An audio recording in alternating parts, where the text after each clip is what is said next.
chilling up in the kingdom, chilling with Yahweh Shai and all the brothers and the sisters, cooling out, having fun, drinking yayan with Yahweh Shai up in the kingdom, yeah.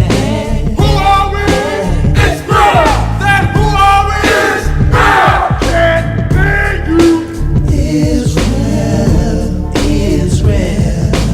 Who's the power? Yahweh Bahashim, Yahweh Shai's the power. I said, who's the power? Yahweh Bahashim, Yahweh Shai's the power. Yeah.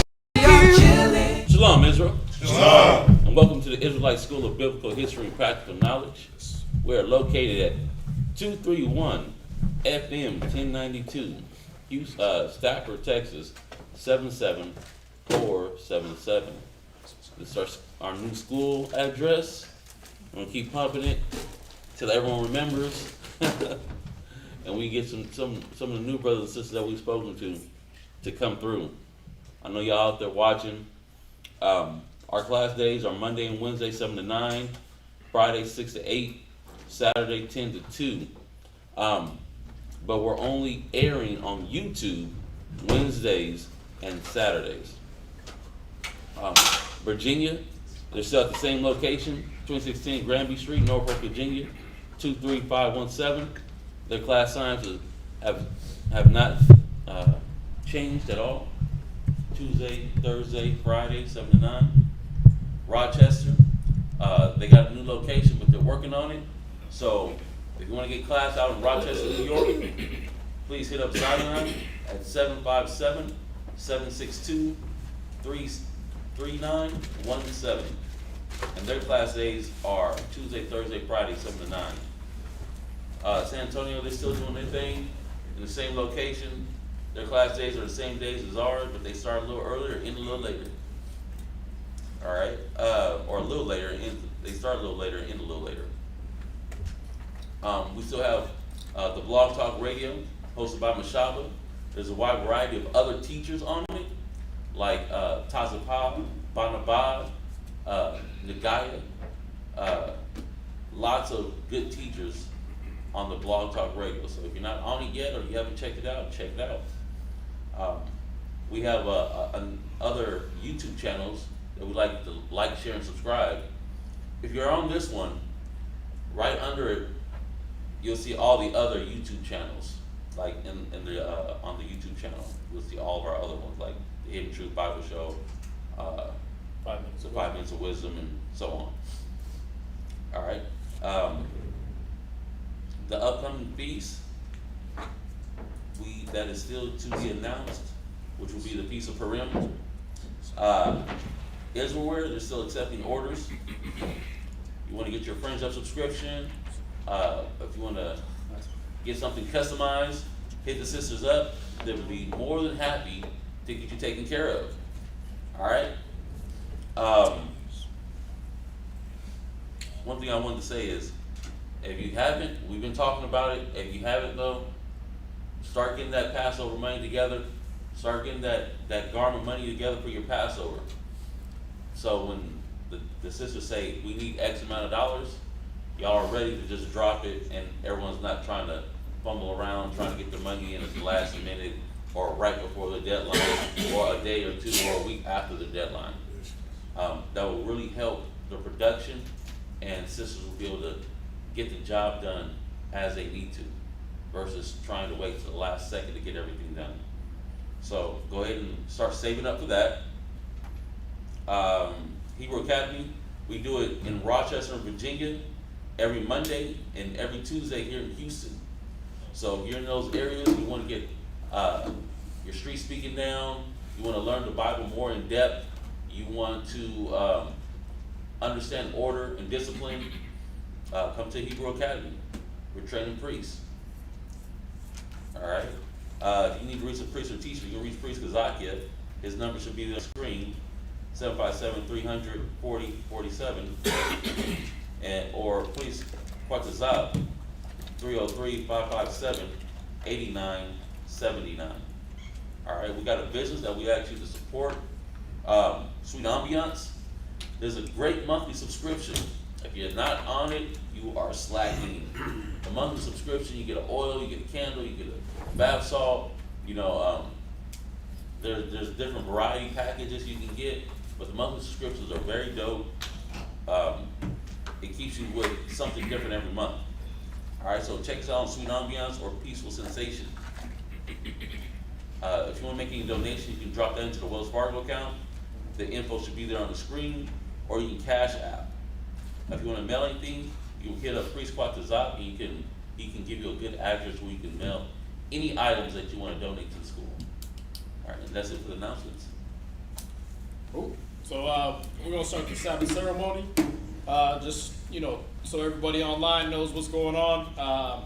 We do the Sabbath ceremony, basically set of prayers and everything like that. Some of it's gonna be in Hebrew. It'll be translated in English. And you're welcome to join us. Which way the east is in your house, you can rise and face the east and pray with us. We definitely welcome that. The Most High definitely welcomes that, and it'll be good for you and your household as you're at the house. All right. Gone. So we're gonna say the blessings first of all over the candles and over the incense, and then we will call y'all to rise and face the east.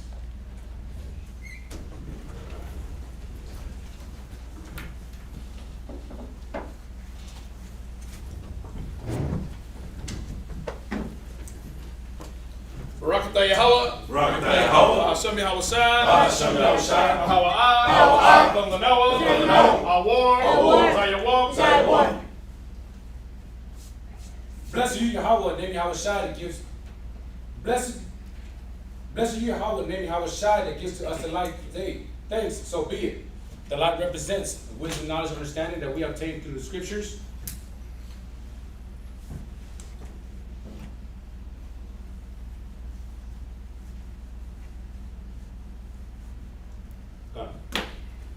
Barakatah Yahweh. Barakatah Yahweh. Hashem Yahushai. Hashem Yahushai. Hawa'ai. Thunganoah. Rayach. Gawada. Haman. That's blessed you, Yahweh, name Yahushai that gives us a sweet savor. Thank you, so be it. The frankincense and myrrh represents our prayers going up to the Most High as a sweet savor. Let the scriptures say, let our prayers be set as incense before the Most High.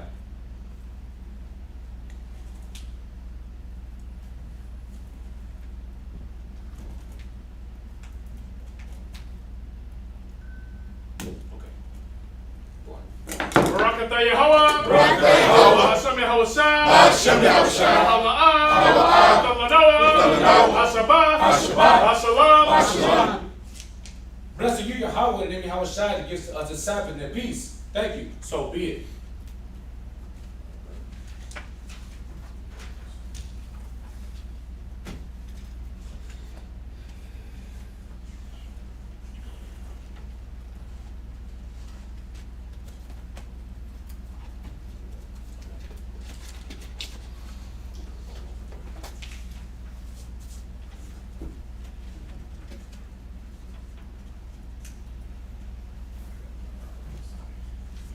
Anasha. Ayanyamya. Al-Haharya. Maya. Yabawa'a. Isaiah. Yabawa'a. Maya Hawa. Shaisha. Shemaiah. Wa'aratazah. La'ah. Yanathan. Ramawat. Regalia. Yala'ah. Nawam. Shashawamar. Yasher Allah. Yahweh. Samaria. Yahweh. Tazalia. Yemyamya. Ashama. Yala'ah. Hakaya. Bayawam. Wala'ah. Alabana. Malayala. Yahweh. Yashamaria. Makal. Rai. Yashamar. Pasya. Yahweh. Yashamar. Awalakya.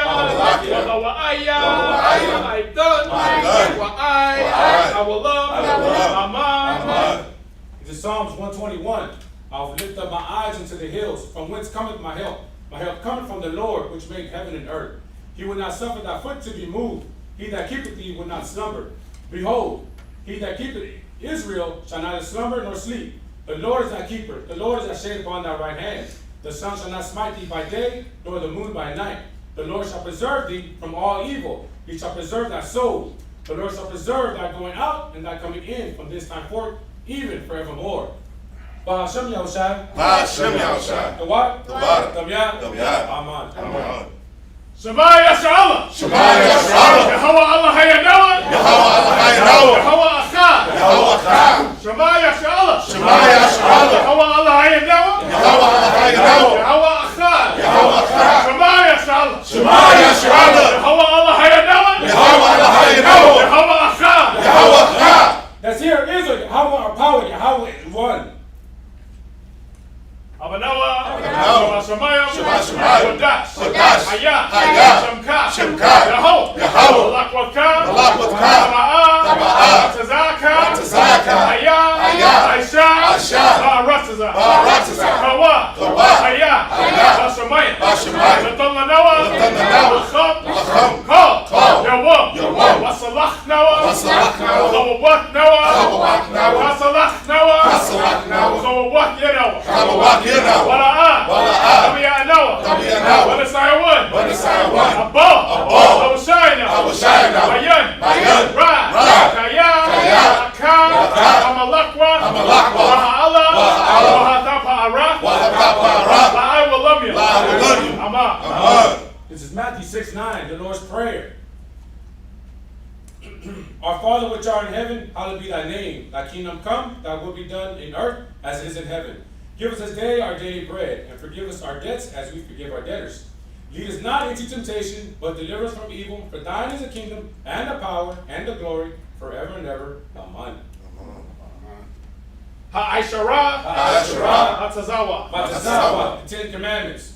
La'ah, Yahaya, Laka, Alahayim, Achayim, Panya. Thou shalt have no other gods before me. La'ah, La'aisha, Laka, Nasol, Wala'ah, La'ibadam. Thou shalt not make unto thee any graven image. La'ah, La'lakwach'a, Sham Yahawa, Shawah. Thou shalt not take the Lord's name in vain. Zakar, Hayawam, Hayawam, Ashabat, Akwadashwa, Dashwash. Remember the Sabbath day to keep it holy. Kabad, Kabad, Abaka, Abaka, Wa'amaka. Honor thy father and thy mother. La'ah, Laratazah. Thou shalt not murder. La'ah, Lagana. Thou shalt not commit adultery. La'ah, Tana'ah. Thou shalt not commit adultery. La'ah, Lagana. Thou shalt not steal.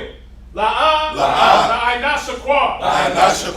Thou shalt not bear false witness. La'ah, Lachama, Kol, Asherah, La'raika. Thou shalt not covet anything that is thy neighbor's. The shopping which means to be said.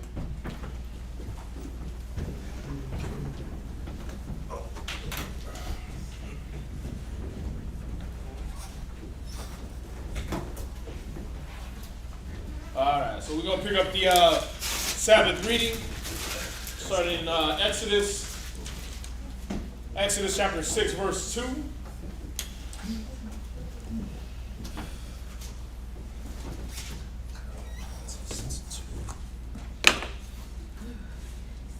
Exodus chapter 6, verse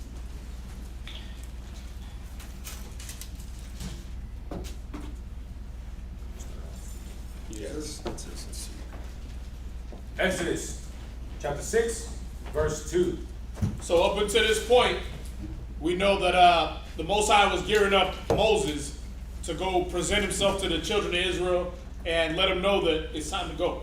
All right, he's going to present himself before Pharaoh. Let Pharaoh know it's time to let the people go. We got to go serve the Most High. All right, so the Most High gave him the 3 miracles to show Pharaoh. Right, he gave him the serpent, the stick to change it to a serpent. Gave him showing his hand that it got leprous, it turned white, and changed it back, and then also showing them the river going to be changing into blood. The water's changing into blood.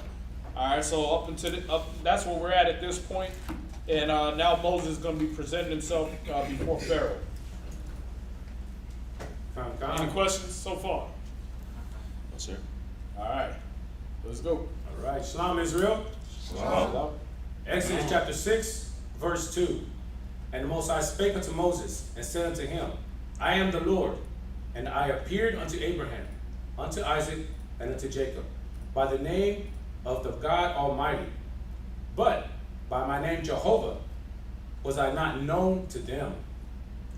And I have also established my covenant with them, to give them the land of Canaan, the land of their pilgrimage, wherein they were strangers. And I have also heard the groaning of the children of Israel, whom the Egyptians keep in bondage. And I have remembered my covenants.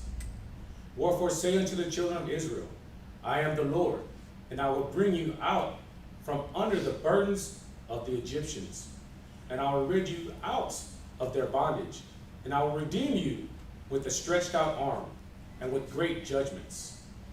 And I will take you to me for a people, and I will be to you a power, and ye shall know that I am the Lord your God, which bringeth you out from under the burdens of the Egyptians. And I will bring you into the land concerning the which I did swear to give it to Abraham, to Isaac, and to Jacob. And I will give it you for an heritage. I am the Lord. Real quick, where you at? Going on verse 9, sir. Okay. And So, well, some of you all see is, of course, with the, I gotta address the Yahweh Ahia thing.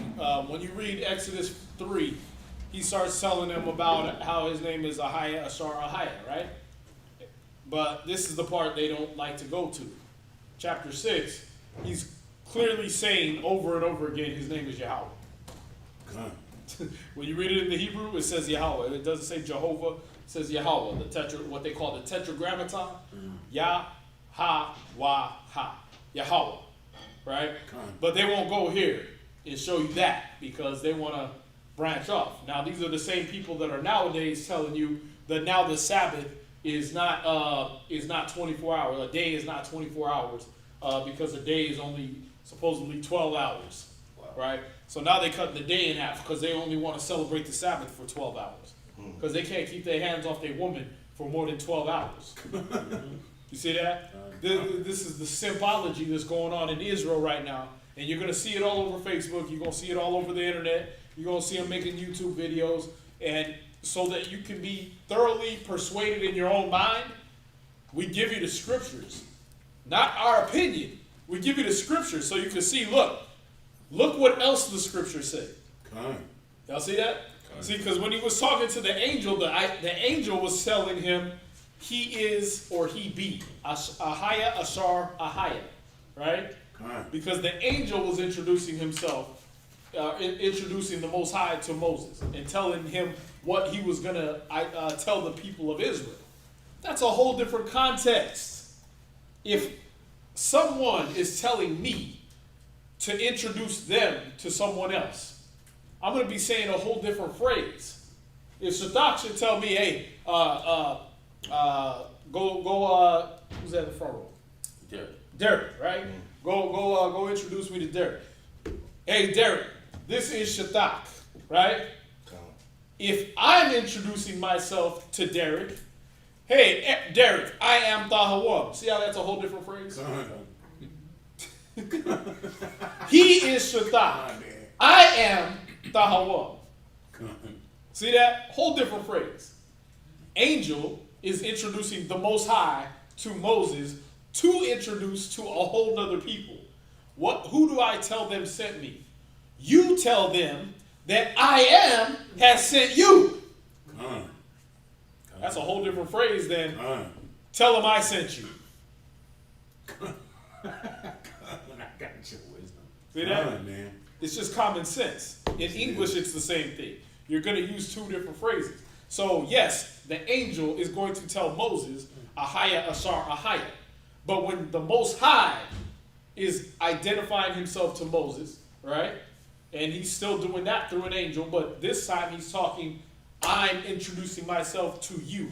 I am telling you my name. What is he saying? Yahweh. Still a blow-off phrase. I am. I exist. I am the existing one. The other gods, see, that's what you also got to see is how black people talk. What that's showing you, what that should infer to you, is that the other gods do not exist.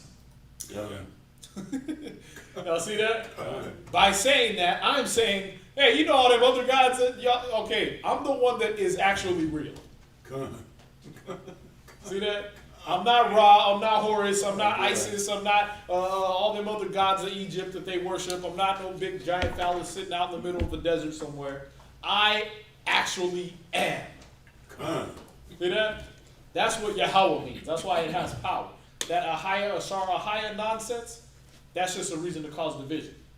Because now that I broke away from the authorities that are saying Yahweh and made them look evil, now I can institute, I get to sleep with my rib on the Sabbath day, but because the sun went down, or the sun is up, or whatever I want to say the Sabbath ends at. See that? Friday night, I can still lay down with my rib. Why? Because today's not the Sabbath. The Sabbath doesn't start till the sun goes out. Y'all see that? That's what they're trying to institute. Why? Because they can't keep their hands off their women. That's really all this stuff is about. It comes down to carnal pleasures, carnal instincts, and it's just the same thing as what you read in. Let me get it real quick. Wow. I didn't know they were doing that. Yeah, that's what's going. Bro, there's so much division going on right now in Israel, bro. Let's see. Here it is. Philippians 3:19. But we're going to start at 17. Y'all got to know this. Y'all got to know that the scriptures have already pronounced these people to you. They've already declared these people to you. So when they come, the only ones that shouldn't be prepared is ones that ain't studied. All right? All right. What was that? Oh, no. Listen. Read that. Philippians chapter 3, verse 17. Brethren, be followers together of me, and mark them which walk so as ye have us for an ensample. Right, see? He's saying, follow Christ, follow him with me, and mark the ones that are doing the same thing, that are following him just like you follow him, that are hearing the word, studying, and following in sincerity and truth. Not just following because it's a fad right now. Yeah. Right? You got some of these rappers coming out, oh yeah, we the Hebrew Israelites, we the 12 tribes of Israel, da-da-da, and then next thing you know, they grabbing their mama's booty on video. Yep. Right? They went back to jail. They went back to gun running, drug running, whatever madness they were into as a rapper. Or they're going to still go put out the same homicidal, suicidal, pornographic videos that they put out before they found out the truth. And then still try to claim the Most High, or still try to wear the Star of David and everything like that. Yeah. That's a fad to them. So mark the ones that are doing it in sincerity and truth. The ones that are actually living the life. They're not just wearing fringes so that they could start a clothing company and take your money. Y'all understand? Mark the ones that are doing the same thing, not the ones that are claiming they're an Israelite, but they're all up under their rib, and they're still going back to push Esau's agenda and power their system. You understand? Every brother you see up here teaching has given up their whole life, has given up everything to do this truth, to teach this truth. They've given up their free time to study, to make sure that they're approved by the Most High, to make sure that they're not ashamed when they speak, so that anything they say they can prove with a book, with a scripture, with knowledge, wisdom, and understanding. Yeah. And by the way they actually live their life. Y'all see that? So anybody doing less, mark them too. He's going to tell you. Read on. Verse 18. For many walk, of whom I have told you often. See, many walk. It's not just a few people here and there. It's not just the couple of preachers here and there. But many walk this way. Read. And now tell you, even weeping, that they are the enemies of the cross of Christ. See that? They walk just like you. You think he cares about the ones that ain't walking like us, that don't look like us, that ain't Hebrews? That's not what he's addressing. You already know them. Yeah. The ones he has to reveal to you are the ones that are walking and they look just like you. They got fringes on just like you. They got their beard grown. They got their afro. They got their head covering on if they're a sister. They got their dress down to the floor. They're walking like you, right? Many walk just like you, but, read. Whose end is destruction. But their end is destruction. Go ahead.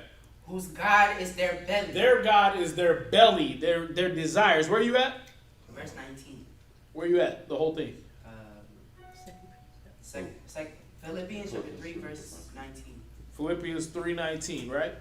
Let me get there with you. Here we go. He said, many walk whose end is destruction, whose God is their belly.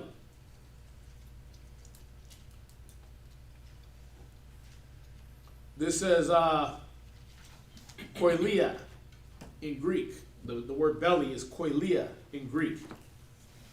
It says a cavity, that is specifically the abdomen. By implication, the matrix. Figuratively, which is how he's speaking, he's not talking about they're worshiping their own belly. All right? Figuratively, it means the heart or their mind. So their God is their own mind. Y'all see that? Let's see. Whole belly, entire cavity, upper the gullet. To be given up to the pleasures. This is the Thayer definition. To be given up to the pleasures of the palate, to gluttony. See that? So their God is their pleasure. And that's who these guys are that are trying to change the Sabbath, to shorten it down, right? Some of them are, it's not, you don't have to honor the Sabbath no more because we're in captivity. You got all these different doctrines out there trying to do away with the Sabbath. We can't do the Sabbath no more because we're not sure what the right day is. It's the seventh day. It's not complicated. Remember the simplicity of Christ? He says the seventh day is the Sabbath day. Whatever calendar you're in, take that seventh day off. If you're in the Gregorian, the Greco-Roman, the Hebrew, the Egyptian, whatever day, whatever calendar you're stuck in currently, because the Most High knew the wicked would change times and laws, take the seventh day off.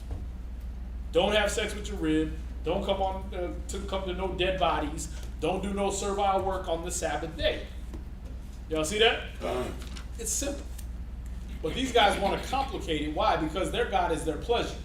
Why am I trying to change the Sabbath down to 12 hours?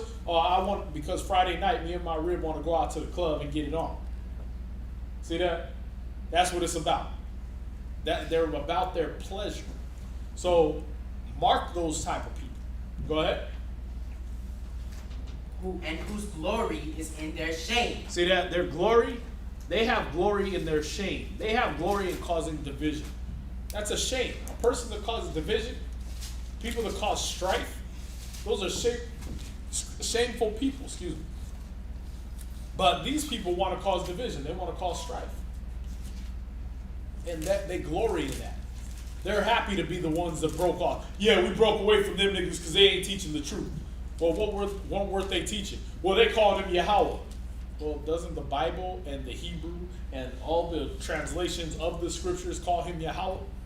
Well, yeah, but we found out by reading some off-the-wall book that a white man wrote that Yahweh was the pagan deity of the Ninevites, and you're actually worshiping the Ninevite god of mischief. But isn't that the same with almost every Hebrew word, that it's different in another language since the Tower of Babel, you jackass? Because that's what happened. Everybody was speaking Hebrew, right, in Genesis. And then the Tower of Babel incident happened, and he confused the language. So while you were saying, Abba, right? Abba, come here, man. And you waving to your father started hearing what? Why is he talking about a Babylonian moon goddess? Because, see, they don't want to go into that. But the word Abba is actually a Babylonian moon goddess. If you're Babylonian, that's the problem, right? We are not Babylonians. We are not Ninevites. We are not Hittites. We are not Hamites. So whatever we say in our language means what it means in our language. Y'all get that? Does that make sense? Absolutely. Because there's words in English that are actually French words. The word rendezvous, that's a French word. Ménage à trois, right? People like to use that word and think it means that they're going to sleep with 2 other women and all of them are going to get it on at the same time. Guess what?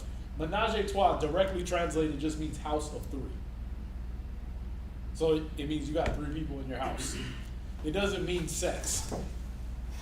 Y'all see that? So that's the thing, is we've taken it over here in America to mean, we're saying the French words, right? But it means a sexual activity. But in France, it only means house of 3. Y'all see that? Mm-hmm. So that's the thing, is we're taking, in this case, we're taking French words, making them mean something else in English, right? Rendezvous, we're going to meet up, right? Rendezvous in France it has to do with all of you gather round. You see that? Rendezvous. So that's the thing, is it means something else in its original language. In Hebrew, which is what we Hebrews speak, Yahweh is talking about the God of the Hebrews, the existing one. Huh? But to a person whose God is their belly, and they want you convinced to follow them and to go after their pleasures and to endorse what they did, and to say, hey, we don't have to follow our elders no more and be under an authority. We can do what we want. Those type of people are going to tell you, oh, it's a Shara Ahaya because we discovered something new that our elders never discovered. Like as if their elders never read the Hebrew and saw that phrase right there. Con. Like we've been reading the Hebrew since we found out we needed to learn Hebrew. We all read Genesis 3. We all saw it say Ahaya, Ashara, Ahaya. But none of us were stupid enough to turn it into another religion. Why? Because our whole premise as being Hebrew Israelites is that we're avoiding religion. Religion means to keep down, hold back, and restrain. Right? So how are we going to teach that and then start a religion? Another doctrine. We're going to keep the doctrine that was passed down to us by the scriptures. Y'all get that? The only reason you're really in this camp, the only reason you're in ISBHPK, the only reason you're following the way we teach things is because what? Who can tell me? If you don't know, you should probably go to church. If you don't know, you're in a cult. You should be able to answer this question. The reason you're following us is because what? We follow the Bible. There it is. Because you can go home and say, oh, yeah, there it is, everything he just said. He wasn't lying to us. Y'all see that? We're not going to tell you, hey, we're not going to tell you what science and everybody else is doing, right? Oh, the sun's 93 million miles away. Well, why is it cold outside today then? How come it's hot yesterday and cold today? Ain't the sun the same amount of miles away? We're not going to do that, where you can go fact check it and find out it's untrue in 30 seconds. Wow. We're going to tell you facts, things you can go home. We're going to say this is in the Bible. And we're not going to be saying cleanliness is next to godliness. Oh, yes, sir. And then you go home like, what the hell is that? I didn't see not one word of what that preacher was saying today. Y'all see that? Fine. Oh, you got to obey the supreme law of the land. Yeah. We heard that one. Well, where the hell is that? Huh? Ask a Christian. You tell them, like, listen, you ain't supposed to have sex with other men if you're a man.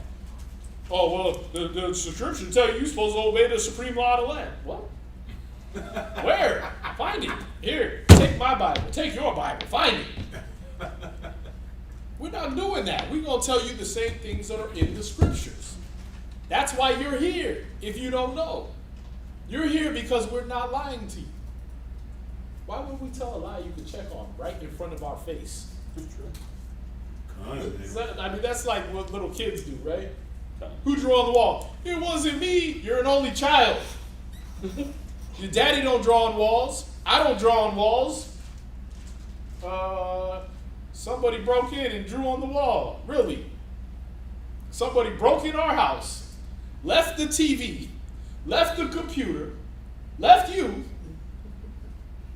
and drew on our wall and blessed us with this NFT we can now sell on the internet. That's childish, right?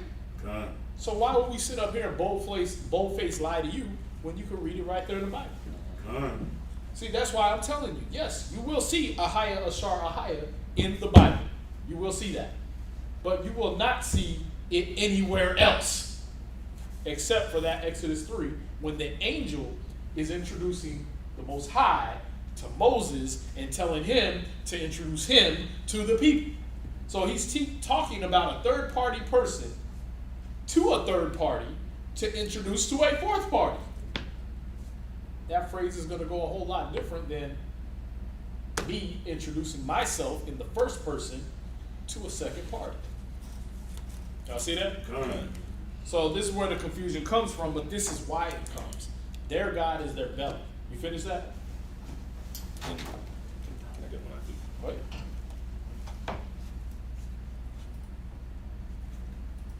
Go ahead, read the rest. Who mind earthly things. See, they mind earthly things. They want people to look at them.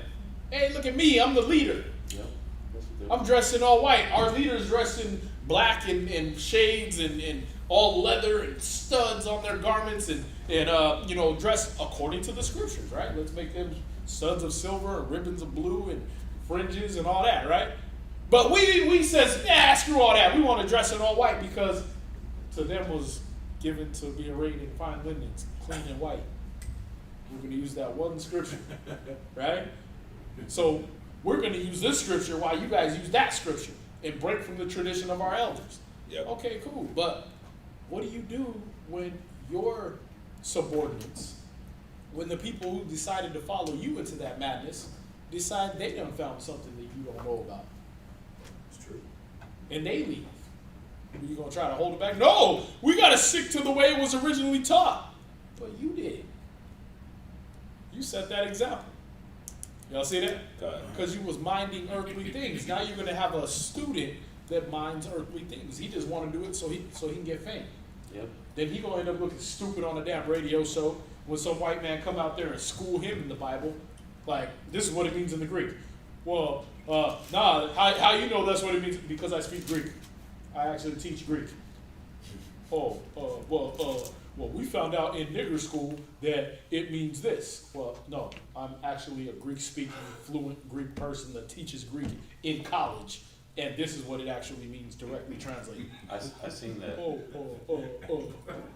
Well, his name ain't Yahweh anyway.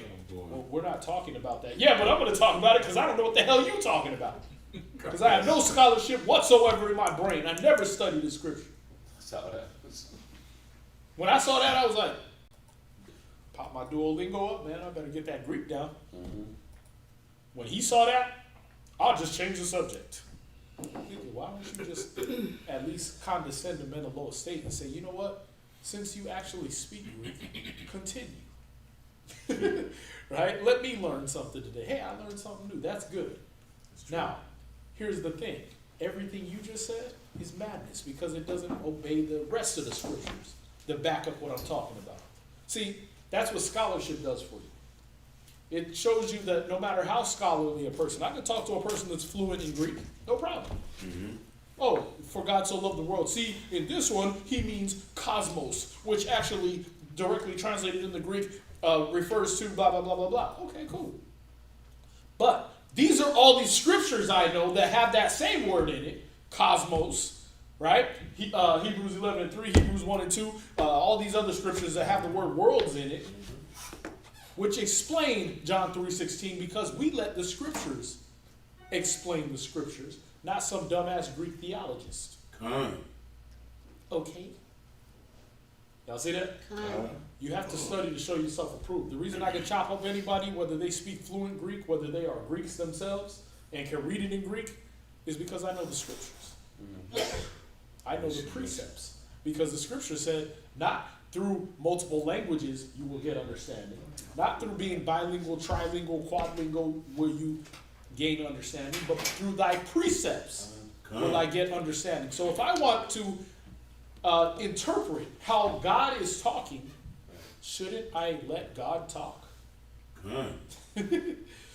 What does God mean when he says he loved the world? Well, let's find out what God said when he said the word world somewhere else. Hey, does God mean the earth is a, the earth can't be flat because he said it's he sits on the circle of the earth? Well, let's see if God knows the difference between a circle and a sphere. Here he's talking about a ball. So he does know what a ball is, a three-dimensional circle.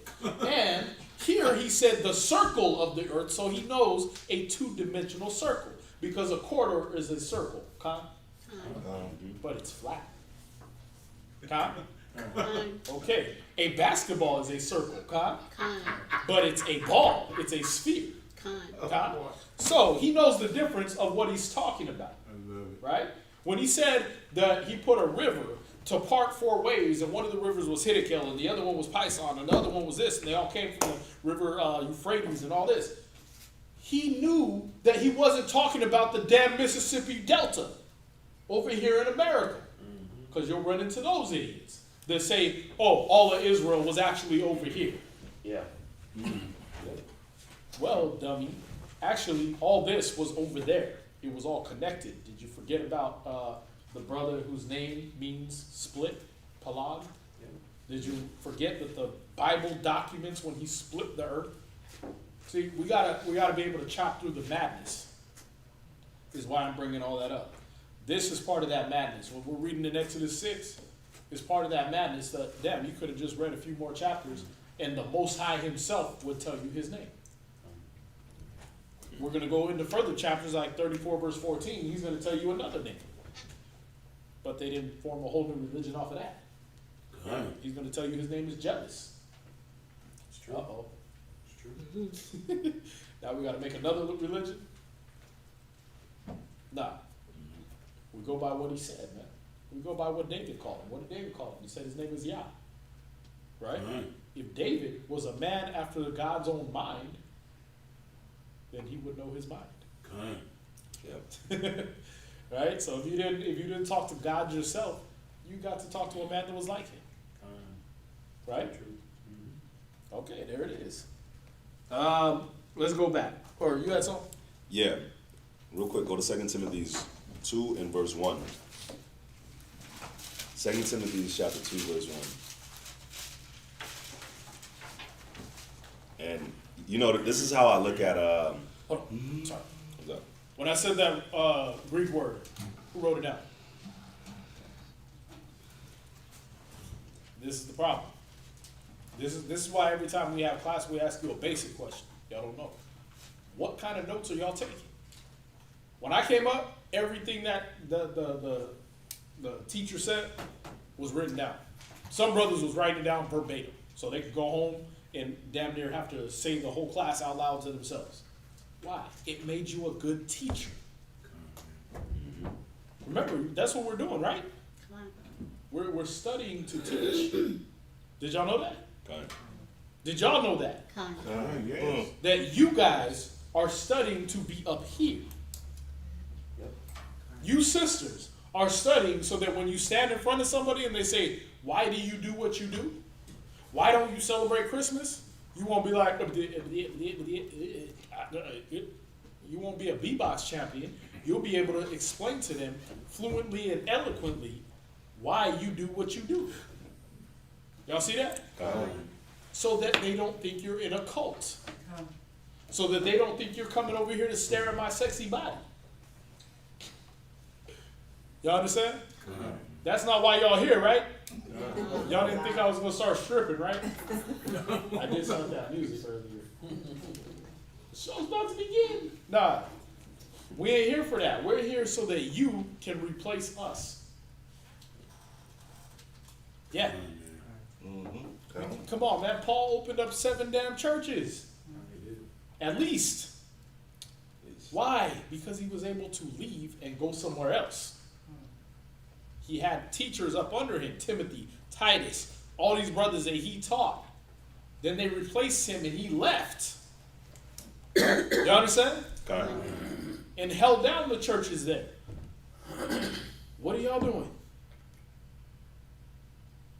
Do you think I'm just talking for fun? You think I interpret this stuff for y'all for fun? Y'all gotta write it down, man. Y'all need to know these things, because when somebody comes up to you and they say, yeah, the God is their belly thing is talking about fat people. No, it's not. Yes, there are crazy people like that. They directly interpret certain things. No, it doesn't mean that. In the Greek, it actually means you're going after your own pleasures. Because there's people that think that there was actually a snake in the Garden of Eden talking to a grown-ass woman. That's true. And God cursed him by making him from a Tyrannosaurus Rex into slithering around. They think that, because it sounds like all fairy tale and good, that that's how it went down. Instead of saying that he cursed this people, this nation of people, to go about their desires. To crawl about and to go about on their desires. Why? If you don't know that, you won't be able to identify those people today. If you don't know that from the Old Testament, you won't be able to identify these people in the New Testament. You're going to think you're going to be looking for little garter snakes all over the place that talk. No, these people's God is their belly means these people go after their own pleasures, and the reason you have to identify them by spiritual characteristics is because their physical characteristics won't tell you anything. They look like you. They sit next to you. But they always talking about their next dollar, their next hustle, their next thing they gonna get on. Who's following them? Who's listening to them? It's never a us thing, a we thing, an our thing. Y'all see that? Like when I do side hustles, when I talk to Patazak, I'm like, yeah, I'm doing this, this, and this, and this, and this, because I'm trying to do this for the camp. Y'all see that? Because while I'm stuck in a chair somewhere and brothers are able to go out street teaching and do all this other stuff, okay, I'm going to do this, but it's still going to be just the same, for the same goal that they're doing, their thing. They're out there teaching on the streets for the same reason I am, for the camp, for the Most High. Y'all see that? So I'm going to do my little side hustles and things that I can do with my fingertips and my one good eye for the camp. There is no you guys and me. There is no them and me. Y'all see that? But their conversation always sounds like, oh, they do this and they do that, but I do this and I do that. Y'all see the difference? With men like us up here, it's a we, an our, an us. But with them, it's going to be a me thing. Y'all see that? Let's get back to where you at. Real quick, the 2 Timothy 2:1. Real quick, in 1 Corinthians 11, it tells you, be ye followers of me as I am of Christ, right? And then it goes down and gives you the order. When I look at like people that change the doctrine, me personally, I don't even give them a second thought or even look at them. And the reason why is, one, the scripture that we're about to read. But before we even read the scripture, I want y'all to think about something. Think about back then when the Most High put the Spirit on certain brothers to start studying. And when the Most High put the Spirit on certain brothers where it's like, yeah, we're the Israelites. And they just happen to agree. And they happen to come together and start studying. We can all agree that these men had the Spirit, even though some of them might have fallen off, some of them passed. But we can all agree that at that time, these men had the Spirit of the Most High on them. Why? Because you can see the fruit that's came since. You can see the results and how people's lives has changed since. And let's not get it twisted. Those men were changing doctrines too. So I'm not going to make it seem like we're doing something different than some of those, like GOCC and all these other doctrine changers did. But here's the difference. Give me Malachi 3:6 real quick. 3:6. I know it's Malachi. All right, man. I think it's 3:16. Yeah. It's 3:16. All right. Yeah. Oh, 3:16. Oh. Yeah, it's that 3:6. Read that. 3:16. Malachi chapter 3, verse 16. Then they that feared the Lord spake often one to another. Here's where we differ. When they came out with that Ahaya doctrine, I had already seen that on some white man's website 3 years before that even came out. I was already researching that and looking into that, and I was like, but if I use the scriptures are showing me he was talking to an angel. The phrasing is going to be different.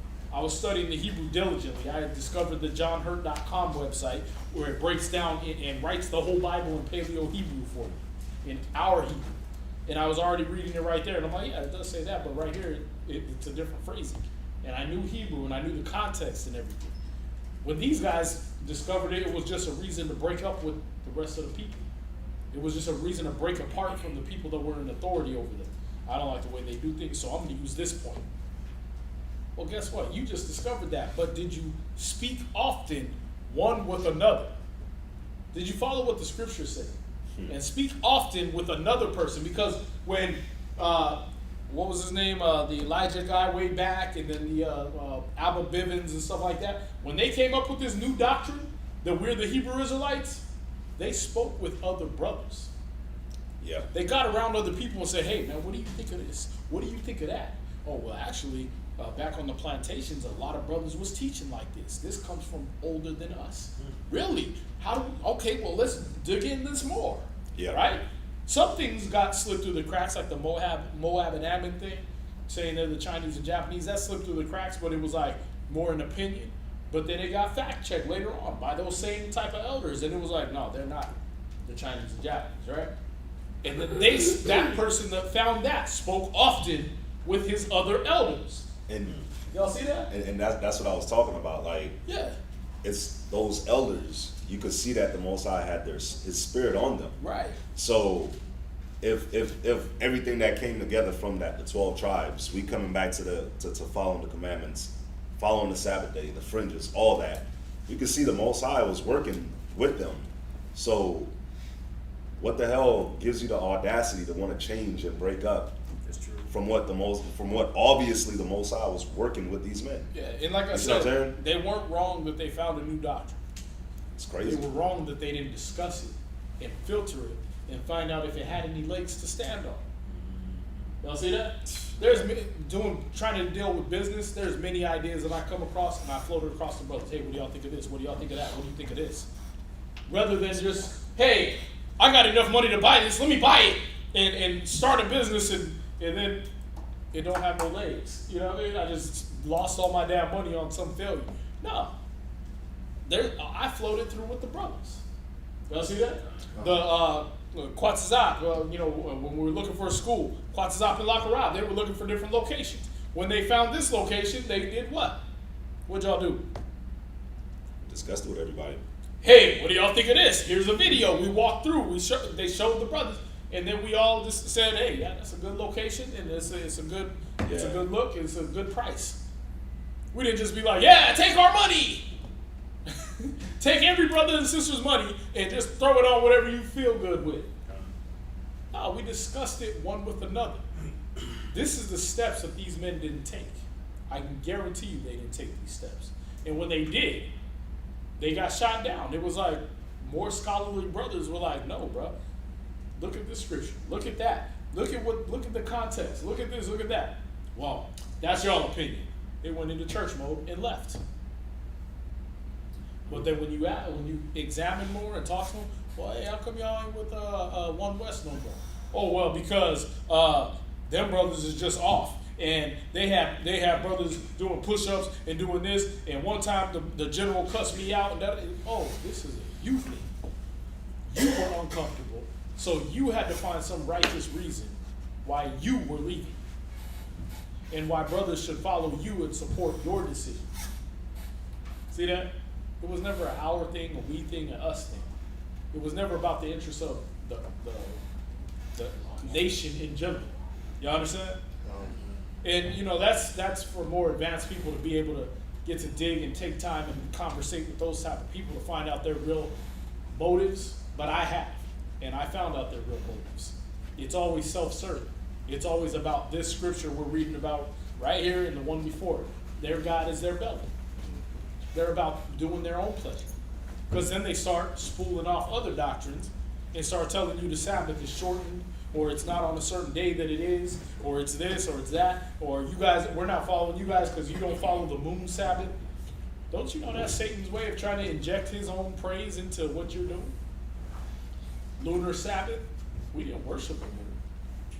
We use it as a sign. That's like worshiping Rolex. Why you want to worship a watch? Y'all see that? The scriptures are clearly telling you that it's just an instrument of the hosts above in heaven. So it's a tool. Right. But you're worshiping it as if it's a God. And saying that we based our whole life around the moon. No, we didn't. Y'all see that? We were an agricultural people. So yes, we did look at the moon as a sign of times, but the new year was, hey, the wheat is coming up. Y'all see that? The end of the year was, hey, the wheat died. Now it's fall. You know what I mean? Now it's winter. The wheat's dead and there's snow on the ground. Nothing can grow. It's the time of dead life, deadness. That's not spring. Spring is when things spring to life. Y'all see that? See, these are things that you can observe and check if you're studying, if you're observing. But their doctrine they teach, it's not observable. When you fact check it, if it crumbles. You understand? And why? Because it sounds deep, and it makes you want to follow them for their deepness. It's like if I started talking in rhyme, I'd have a gimmick, right? Oh, that's that rhyming brother, right? Don King started doing that. Everybody, oh, Don King, he's a household name now. He ain't never fought nobody. Has Don King ever been in the ring? No. Hell no.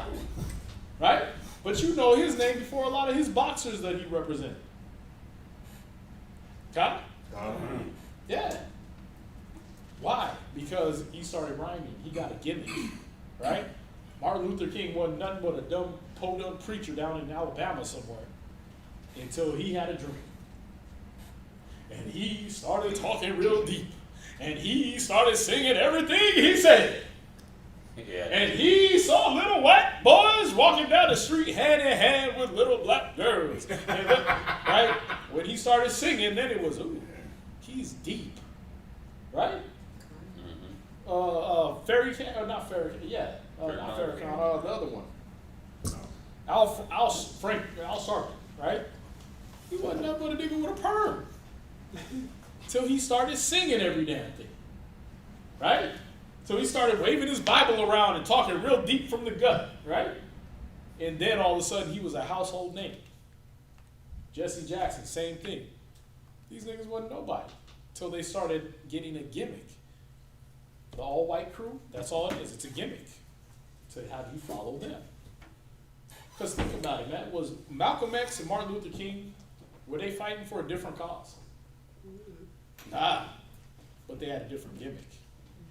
And if you wanted to be part of Malcolm's crew, you better get your guns, right? You better start smacking white people.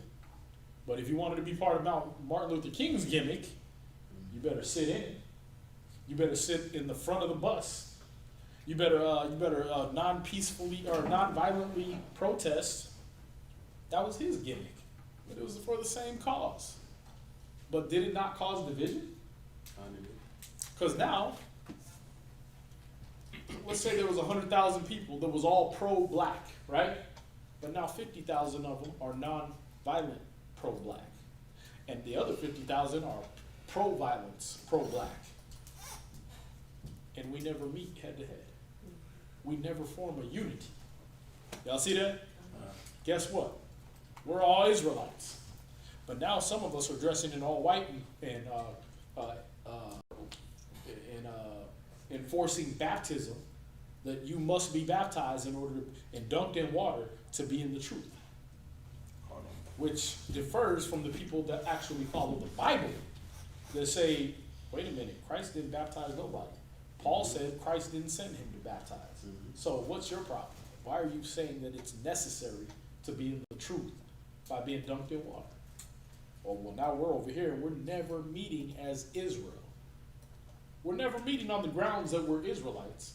Why? Because we got a bone of contention. We got a reason to have division. Y'all see that? Mm-hmm. Why? Because these people's God is their belly and these people's God is their belly. And I'm talking to some of the elders in Israel right now. Some of them ain't getting it, man. It's like, dude, yeah, they wronged you, but you caused division over that. Oh, well, we ain't dealing with them. You know, you got brothers that say they ain't dealing with Mashara, however you say it, the whole nation thing. The ones that made the flag and all that at the summits. Yeah. We ain't dealing with them because they wronged me. Well, guess what, bro? You just caused division in Israel because they wronged you. Y'all see that? Because they did something wrong to you. Why don't you meet often with those same brothers and talk it out? Like the scriptures say. You might be right, but I can't stand with you. You know what I mean? Because what? Because you went about doing it the wrong way. He said if a man strives for masteries, he got to strive lawfully. So if you have this reason why you disagree with them, why don't you speak often one with them? GOCC, one of the leaders that was down here, I told him the same thing. I said, bro, 1 Corinthians told you if you brought what you said to the council and the council shut you down and said, no, that's not the way Hebrews do things. That's not the Bible. That's not the scriptures. The scriptures don't support your way of thinking. Then you're supposed to hold your peace. Did you hold your peace, or did you go form a whole nother camp and sneakily and subtilely start giving out our flyers with your number on them? Did you do what the scripture said? Then, bro, I might have stood with you because you might have been right. Because I studied the same things you studied. But guess what? I can't stand with you because you did it the wrong way. A lot of sisters have this problem. A lot of times y'all right. But how did you bring that argument to your husband? With your swivel neck. Right? As soon as that got started, you lost. It doesn't matter if you're right.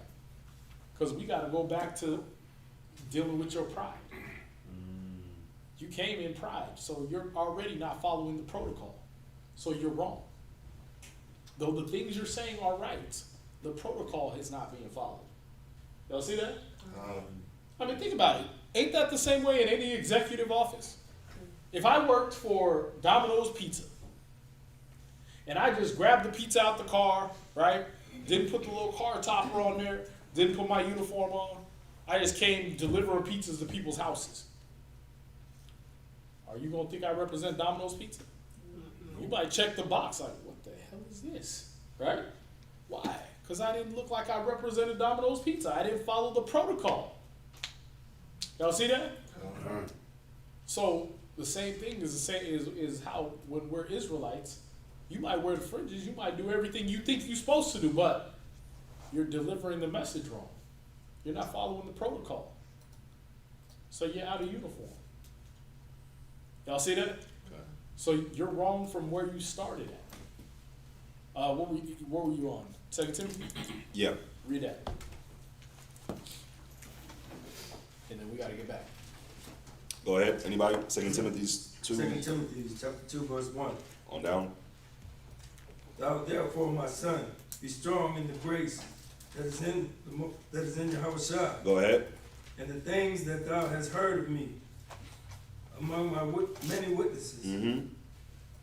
The same commit thou to faithful men, Go ahead. who shall be able to teach others also. Con. So like the things that we were taught, you got to see that the things that we were taught, you're supposed to be a faithful individual and teach others the same things that you were taught. So guess what? Like I was saying earlier, we can all attest to the Most High Spirit being with the brothers, the elders that was with One West at the time, right? That pushed this, and even before One West, the commandment keepers, right? We can all attest that the Most High Spirit was with them to form the foundation that this is the 12 tribes. We're the Israelites. Start following the commandments. The same foundational things that we all know now. We can attest that the Most High Spirit was with them. Because look at the growth. Look at the fruit that it's bearing.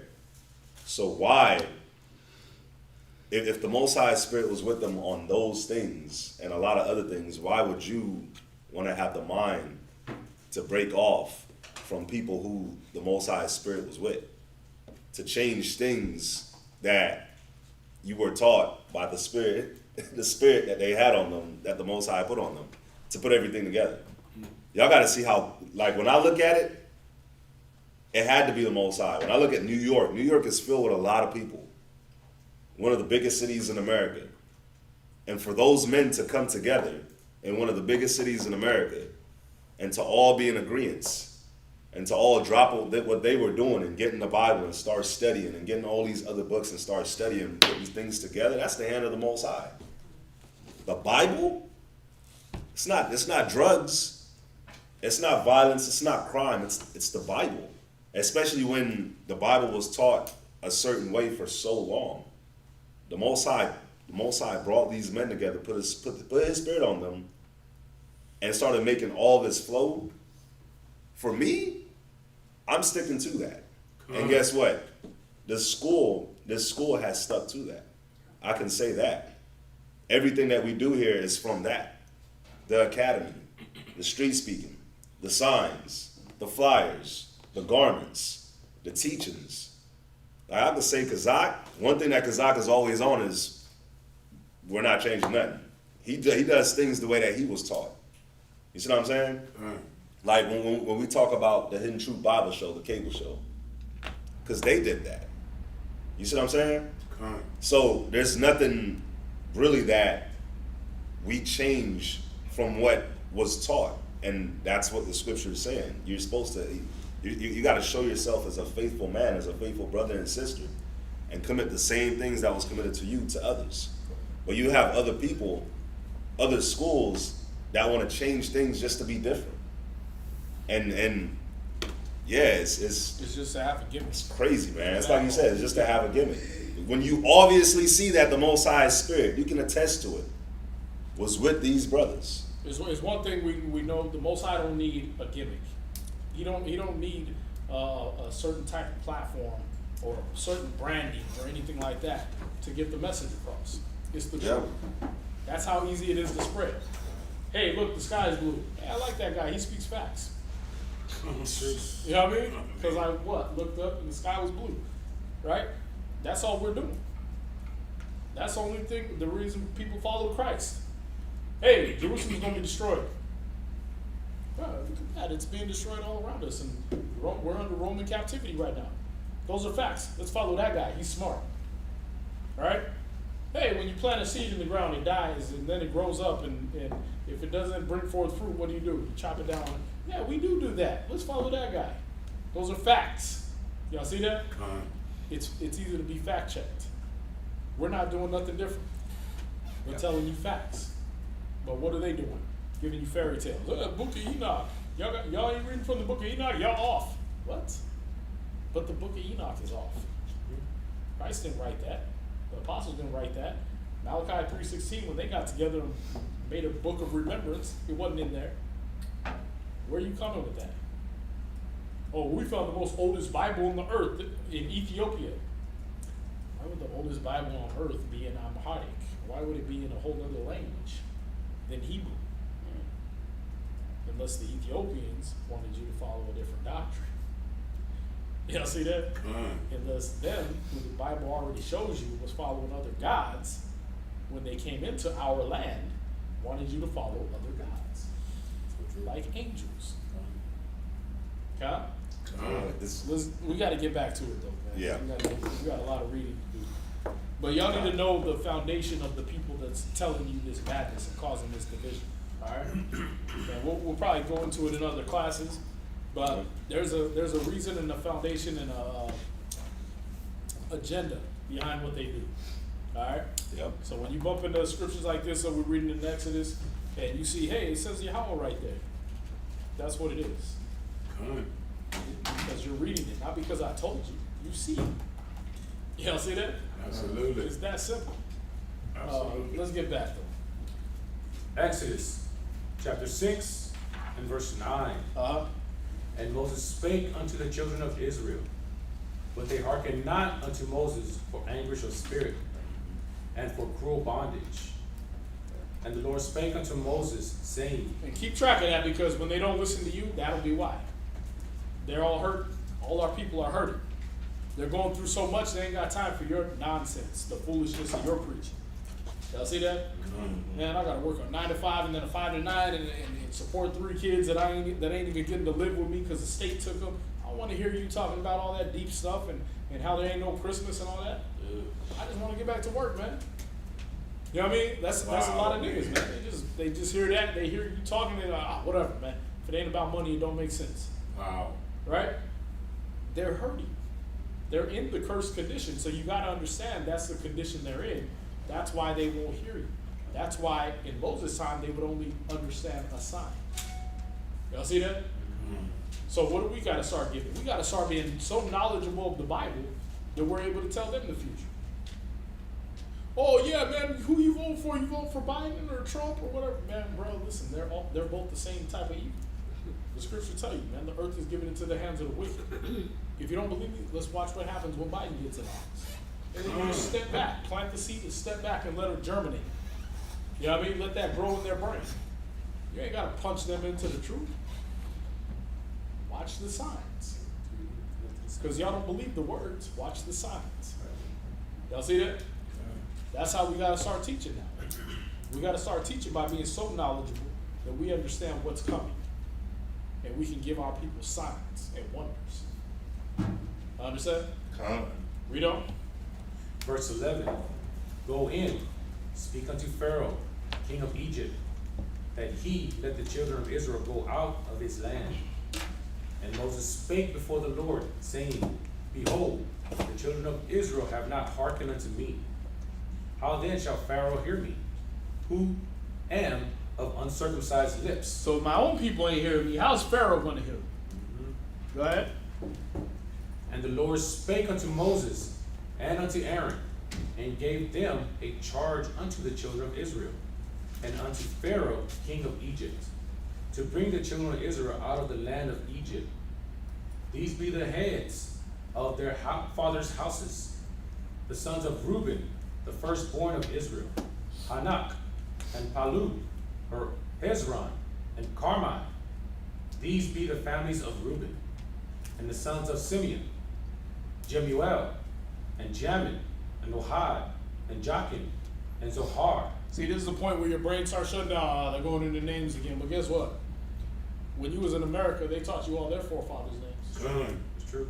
They taught you about your 44 presidents, 45 presidents, right? And you had to know their names for school.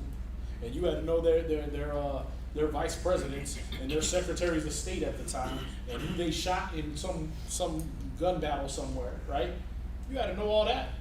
But when you get here, you reading about the princes of your families in Israel, and you don't think you need to know these people? Remember, the lands, a lot of the lands were named after these people.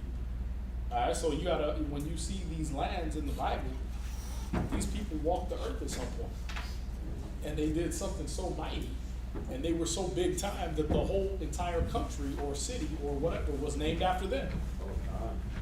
Y'all see that? Just like if you go to Washington, D.C., it's named after who? George Washington, right? Because he did so many mighty things that he got his own state. And you have to know who he is. Well, if you do it for the white man, do it for your country. Know the princes of your people. Y'all see that? Shoot, at least know who the kings were. David, right? David, Saul, these men. You should know these people. Well, let's go. Exodus chapter 6, verse 15, second precept. And Shaul, the son of a Canaanitish woman. These are the families of Simeon. Verse 16. And these are the names of the sons of Levi according to their generations. Gershon, and Kohath, and Merari. And the years of the life of Levi were 130 and 7 years. The sons of Gershon, Libni, and Shimei, according to their families, according to the sons of Kohath, Amram, and Izhar, and Hebron, and Uzziel. And the years of the life of Kohath were 130 and 3 years. Who's Amram?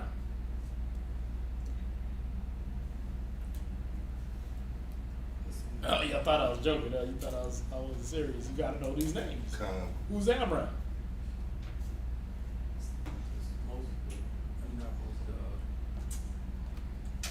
Yeah. Abraham. It's Moses somebody. It's Moses' father. Amram and Yochebed, right? That's his father right there, they're naming off. Go ahead. Verse 19. And the sons of Merari, Mahalai, and Mushai, these are the families of Levi according to their generations. And Amram took him Jochebed, his father's sisters, to wife. Or in Hebrew, Yachabad. Yahweh is glory. Go ahead. And she bare him Aaron and Moses. And the years of the life of Amram were 137 years. And the sons of Izhar, Korah, and Nepheg, and Zikri. And the sons of Uzziel, Mishael, and Elizavan, and Zithri. Verse 23. And Aaron took him Elisheba, daughter of Aminadab, sister of Nahshon, to wife, and she bare him Nabad, and Abihu, Eleazar, and Ithamar. And the sons of Korah, Asher, and Elkanah, and Abisaph. These are the families of Korahites. And Eleazar, Aaron's son, took him one of the daughters of Petuel to wife, and she bare him Phinehas. These are the heads of the fathers of the Levites according to their families. That's it. All right. So let's get the next reader up. Any questions on that?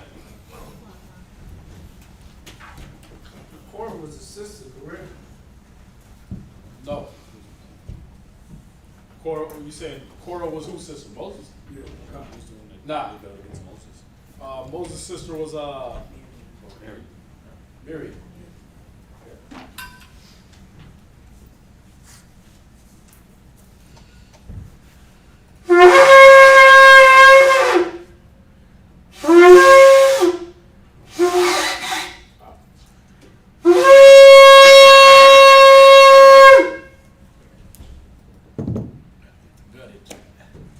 Go ahead. Shama'ala, Shabbat Shah, Yahawada, Ban Yashawala. Sama'ala, Shabbat Tasal, Yehowadah, Bad Yashala, and Budget.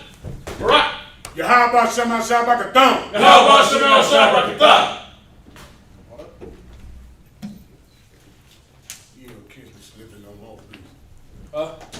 You ain't gonna catch me slipping no more. Okay.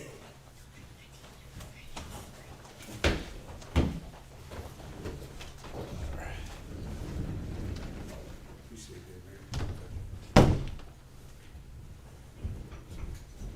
Any other questions on the chapter we just read? Live? Count, live? Y'all awake? Right here, sir. Oh, go ahead. What was the word that you said that we needed to know? Was it the It was back in, what was it? Philippians 3:19? The word for belly.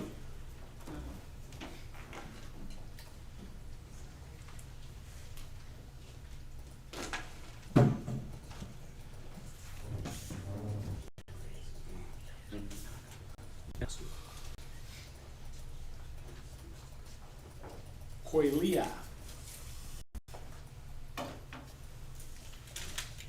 Koilia in Greek, koilia.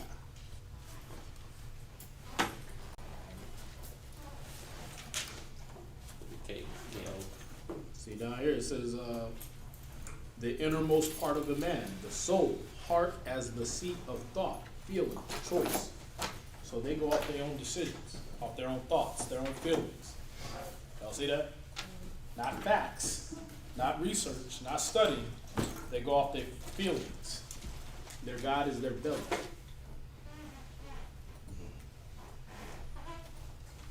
water? I am the bar.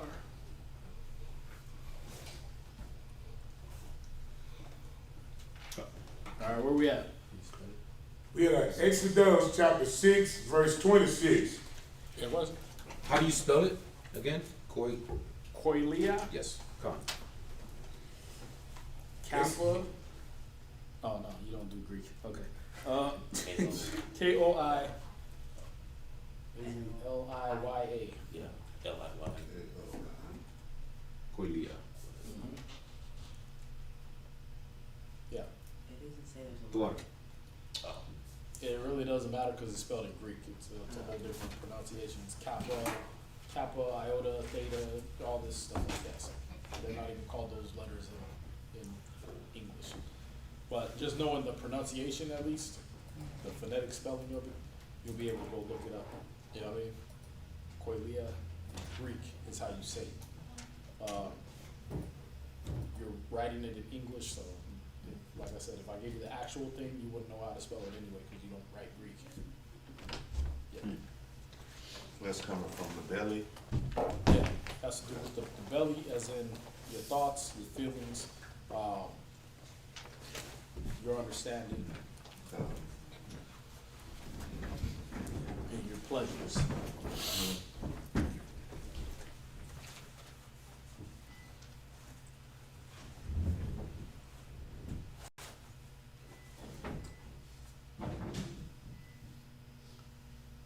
Where we at? Exodus chapter 6, verse 26. These are that Aaron and Moses, to whom the Lord said, bring out the children of Israel from the land of Egypt, according to their armies. See, that's why he brings out things like that when he says these are that. After he names the lineages of people, he'll say these are that Aaron and Moses that did this, because those other names are that person that did something else, not mighty. Who do we read about before Phineas? It talked about Nadab and Abihu. What was that? What were they notable for? Aaron's sons. Oh, Nadab and Abihu. they were the priests actually. They were the ones who went against the. They had Most High knocked them off. There you go. Right? They did what? Who were you gonna say? They worship idols, didn't They brought the strange fire. Right. Remember the Most High burnt them up, killed them, Come. right? So they named those people in this lineage, and then you might gloss over them, but they were actually important names. Y'all see this? Go ahead. Exodus chapter 6, verse 27. These are they which spake to Pharaoh, king of Egypt, to bring out the children of Israel from Egypt. These are that Moses and Aaron. And it came to pass on the day when the Lord spake unto Moses in the land of Egypt, that the Lord spake to Moses, saying, I am the Lord. Who knows what Moses' name means? How do you say it in Hebrew? Drawn out. Drawn out. See, a lot of people put drawn from the water, but the thing is his name wasn't to mean drawn from the water. It meant drawn out because that's what he was going to do. His name wasn't just a symbol of how he was born. It was a symbol of what he was going to do. Come on. Just like Yahweh Shai, right? He who delivers. Come on. They're not talking about just because he got delivered from a woman out of a vagina. You understand? Come on. No. Every baby gets delivered, but what was he going to do? Deliver us. Y'all see that? So the names mean something. All right? So you got Masha, Moses, drawn from, or drawn out, drawing out. You got Aaron, Aharon, what we read about in the prayer, right?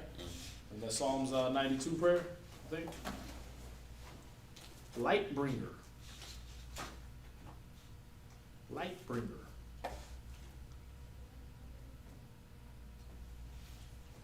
Like a war, right?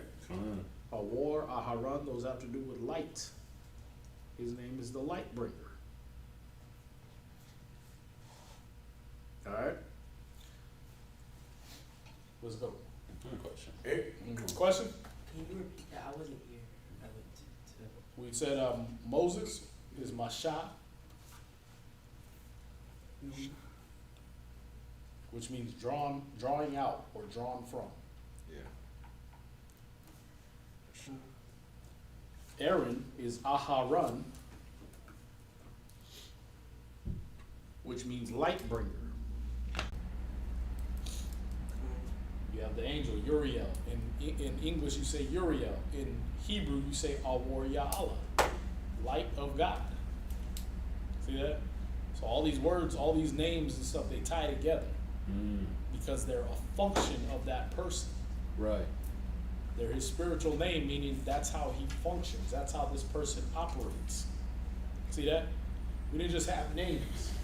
Bob, Larry, Sue, Kim, right? We didn't just have names as labels. We had names as a function of what we were. You understand? When you seek a Hebrew name, you want to seek a Hebrew name that is a function of who you are, Right. or what you want to be. You don't want just some name because it sounds cool. Oh, I want Maya Ka'ala. Okay, then the Most High is going to put you through the process to make you like Him. You ready for that? Right? What's your name? I'm a one Azar. I'm a one Izar, right? That's a faithful helper, right? You didn't just get that name just because you didn't get that name just because you picked out a Hebrew name. That name was put on you to serve a function. You are supposed to be a faithful, or the word I'm a one means also steadfast, meaning immovable, not moving and going somewhere else. A faithful helper, dependable helper. You see that? Wow. That means you're supposed to always be here. You're supposed to always be around. You get that? Come on, sir. My name, Tahawa Maya, means deep water. I try to make sure I live up to my name by making sure I study, so I got more information than you want every time you ask a question. Right? But why? Because that's my name. It's not just because, it is also because of the things that happened in my life. But brothers didn't know that. That was the Most High gave me that name through brothers. Y'all see that? Brothers knew me as I was studious. So I have to perform that function of my name. If you're not going to at least live up to your, get a name because of what you are, then at least make it a function of who you become. You understand? Where we at? We in Exodus chapter 6, verse 29, there's precept. Speak thou unto Pharaoh, king of Egypt, all that I say unto thee. Verse 30, and Moses said before the Most High, behold, I am of uncircumcised lips, and how shall Pharaoh hearken unto me?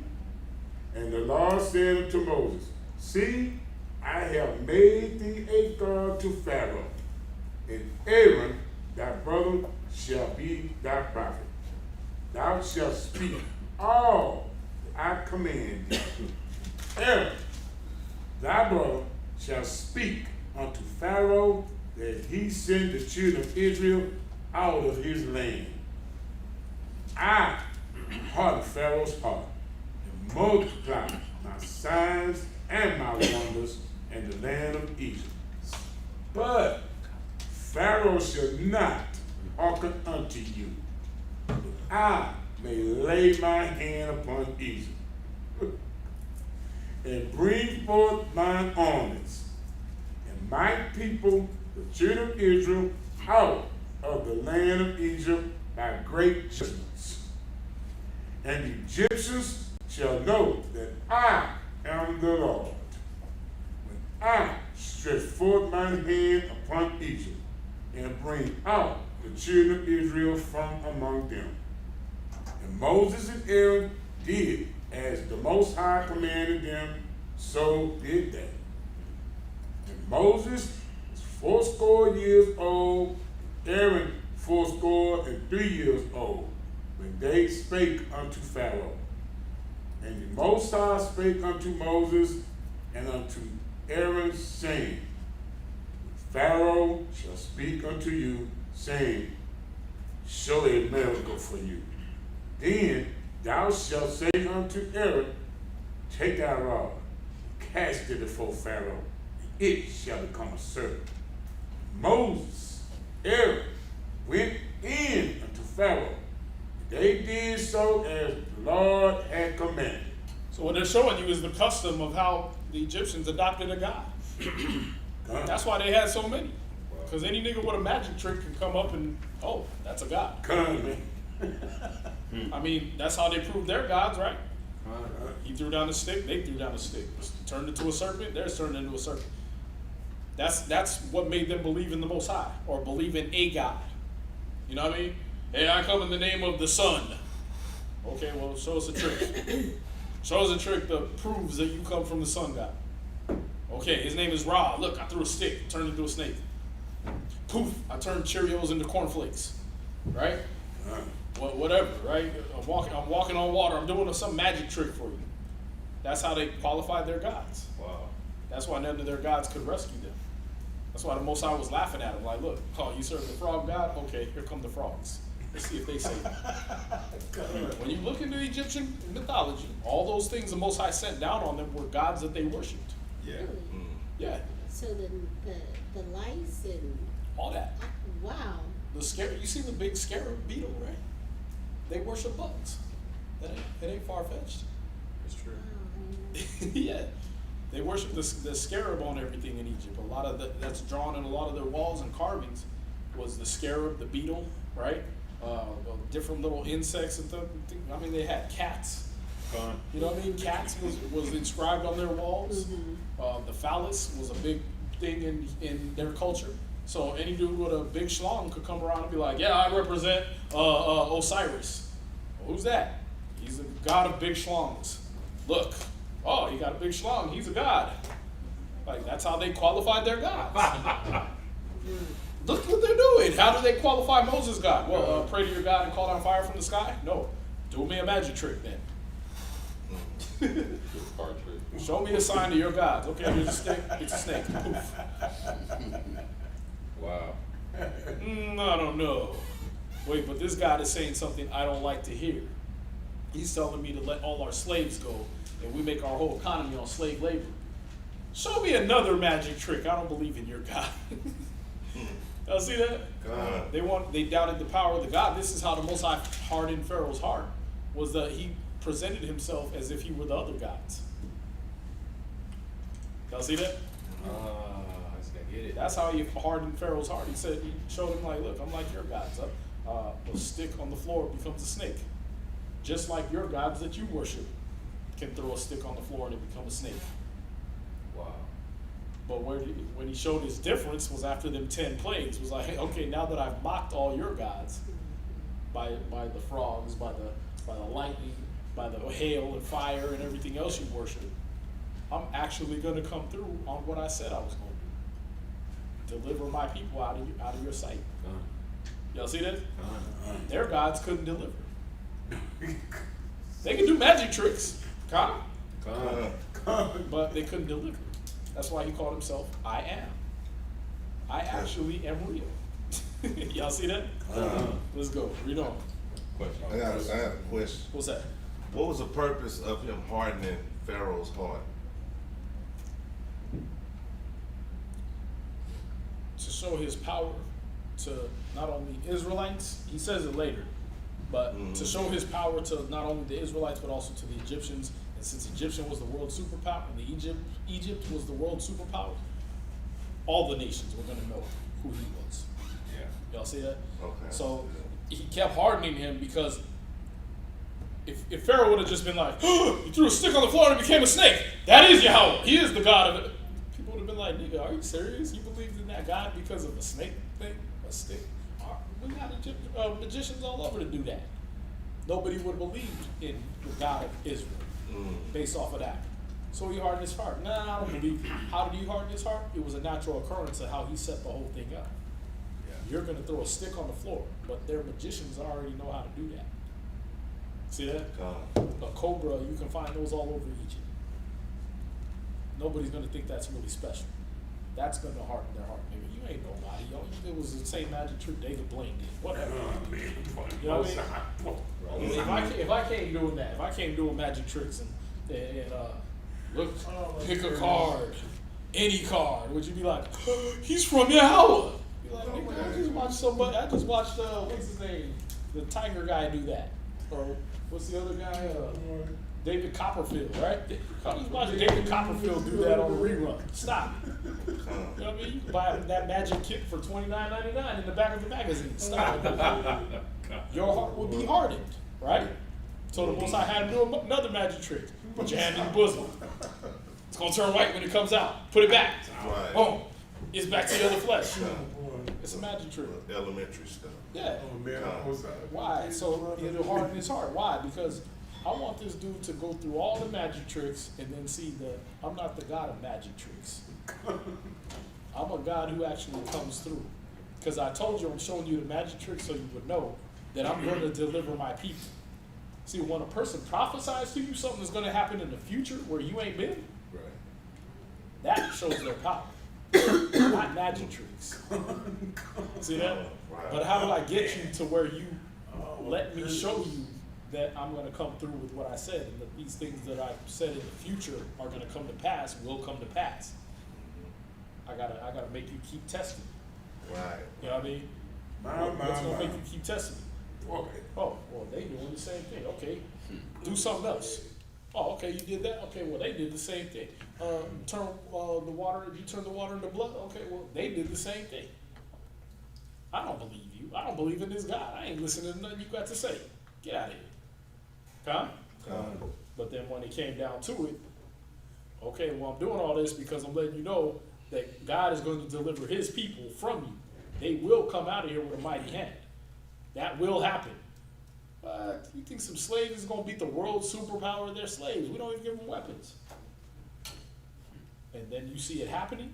Oh, that is the God. Listen, tomorrow, all the firstborn here is going to die. That's going to happen. Whatever, nigga. How do you know? You been to the future? Marty McFly? Right? Nah. Then tomorrow come and your firstborn dead and everybody else crying because their firstborn dead? Oh, that's the God. He is. He's a real God. He's not this statue over here I got with a dog head on a human body. He's not this statue I got over here that ain't did nothing, that couldn't save my son. That's what I did love about the Ten Commandments movie. They showed him taking his son and placing him on that God's arms, and his son didn't come back to life. His dead ass son was laid out dead on that God. That God didn't bring him back. Y'all see that? That's hilarious. That's the beauty of it. Wow. The Most High proved his work. Where we at? We at Exodus chapter 7, verse 10, last precept. And Aaron cast down his rod before Pharaoh and before his servants, and it became a serpent. Then Pharaoh also called the wise men and the sorcerers. Now the magicians of Egypt, they also did in like manner with their enchantments. For they cast down every man his rod. They became serpents. But Aaron's rod swallowed up their rods. And he hardened Pharaoh's heart, that he hearkened not unto them, as the Lord has said. Go to Isaiah 33, verse 13 real quick.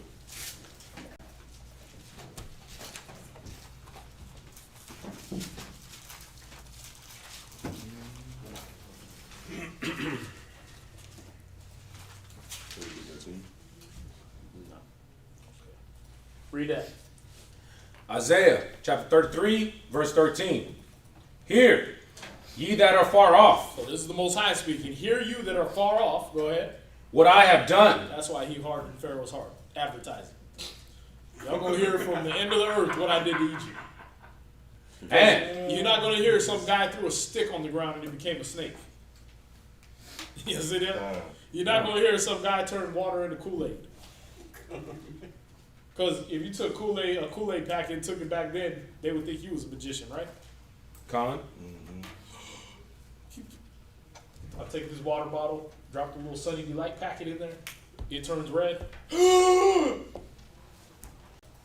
That'll get you a nice little round of applause, but if anybody else could do that same thing, you ain't nobody, right? It's true. So he wants people that are far off to hear what he did. So I'm gonna keep hardening your heart. You're gonna see all the magic tricks, but you also gonna see my might and my power.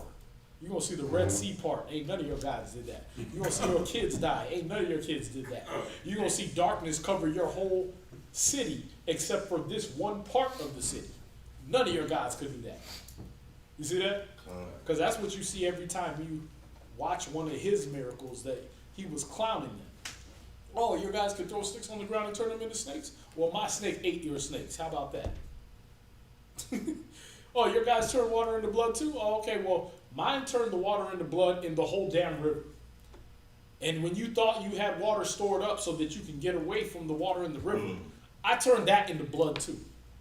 And if you biologically tested it, it would literally be human blood. Let your guys do that. All your guys did was drop a Sunny D packet in some water. See that? He clowned them at every turn. Oh my goodness. And it hardened his heart because they did their thing after. But what he did was show his might, the power of his thing that he did.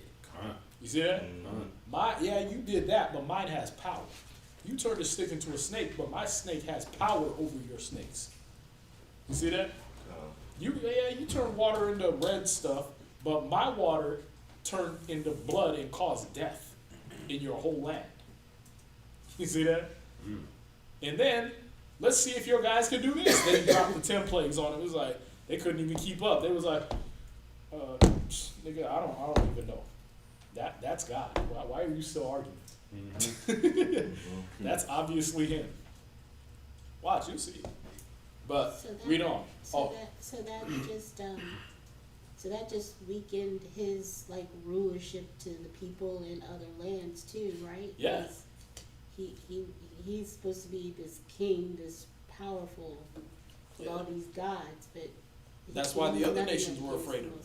Because they got caught in their superstition and they saw what he was doing. Oh, he's the sun god walking on earth. That's how Pharaoh used to purport himself. He used to say he was the sun god walking on the earth. So they thought he had all the power of the sun, right? So they were fearful of him. But remember, all the nations were superstitious. They weren't God-fearing. They weren't like all believing in facts. If you showed a sign, they were, he's a god. You see that? So when Pharaoh was doing what he was doing, he was the world superpower, just like America. America does what they do, and everybody's like, oh my God. They watch GoldenEye and they think they can hear and see everything we do. And they get afraid, right? Oh my God, they know DNA evidence. They can, I better not kill nobody because they'll find me, right? They put out CSI and you like, them niggas will find you in half an hour. I seen it. You know what I mean? They already know you did it.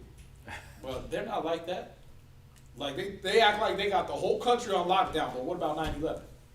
How the hell they missed 4 planes flying into their major buildings? What about January 6th?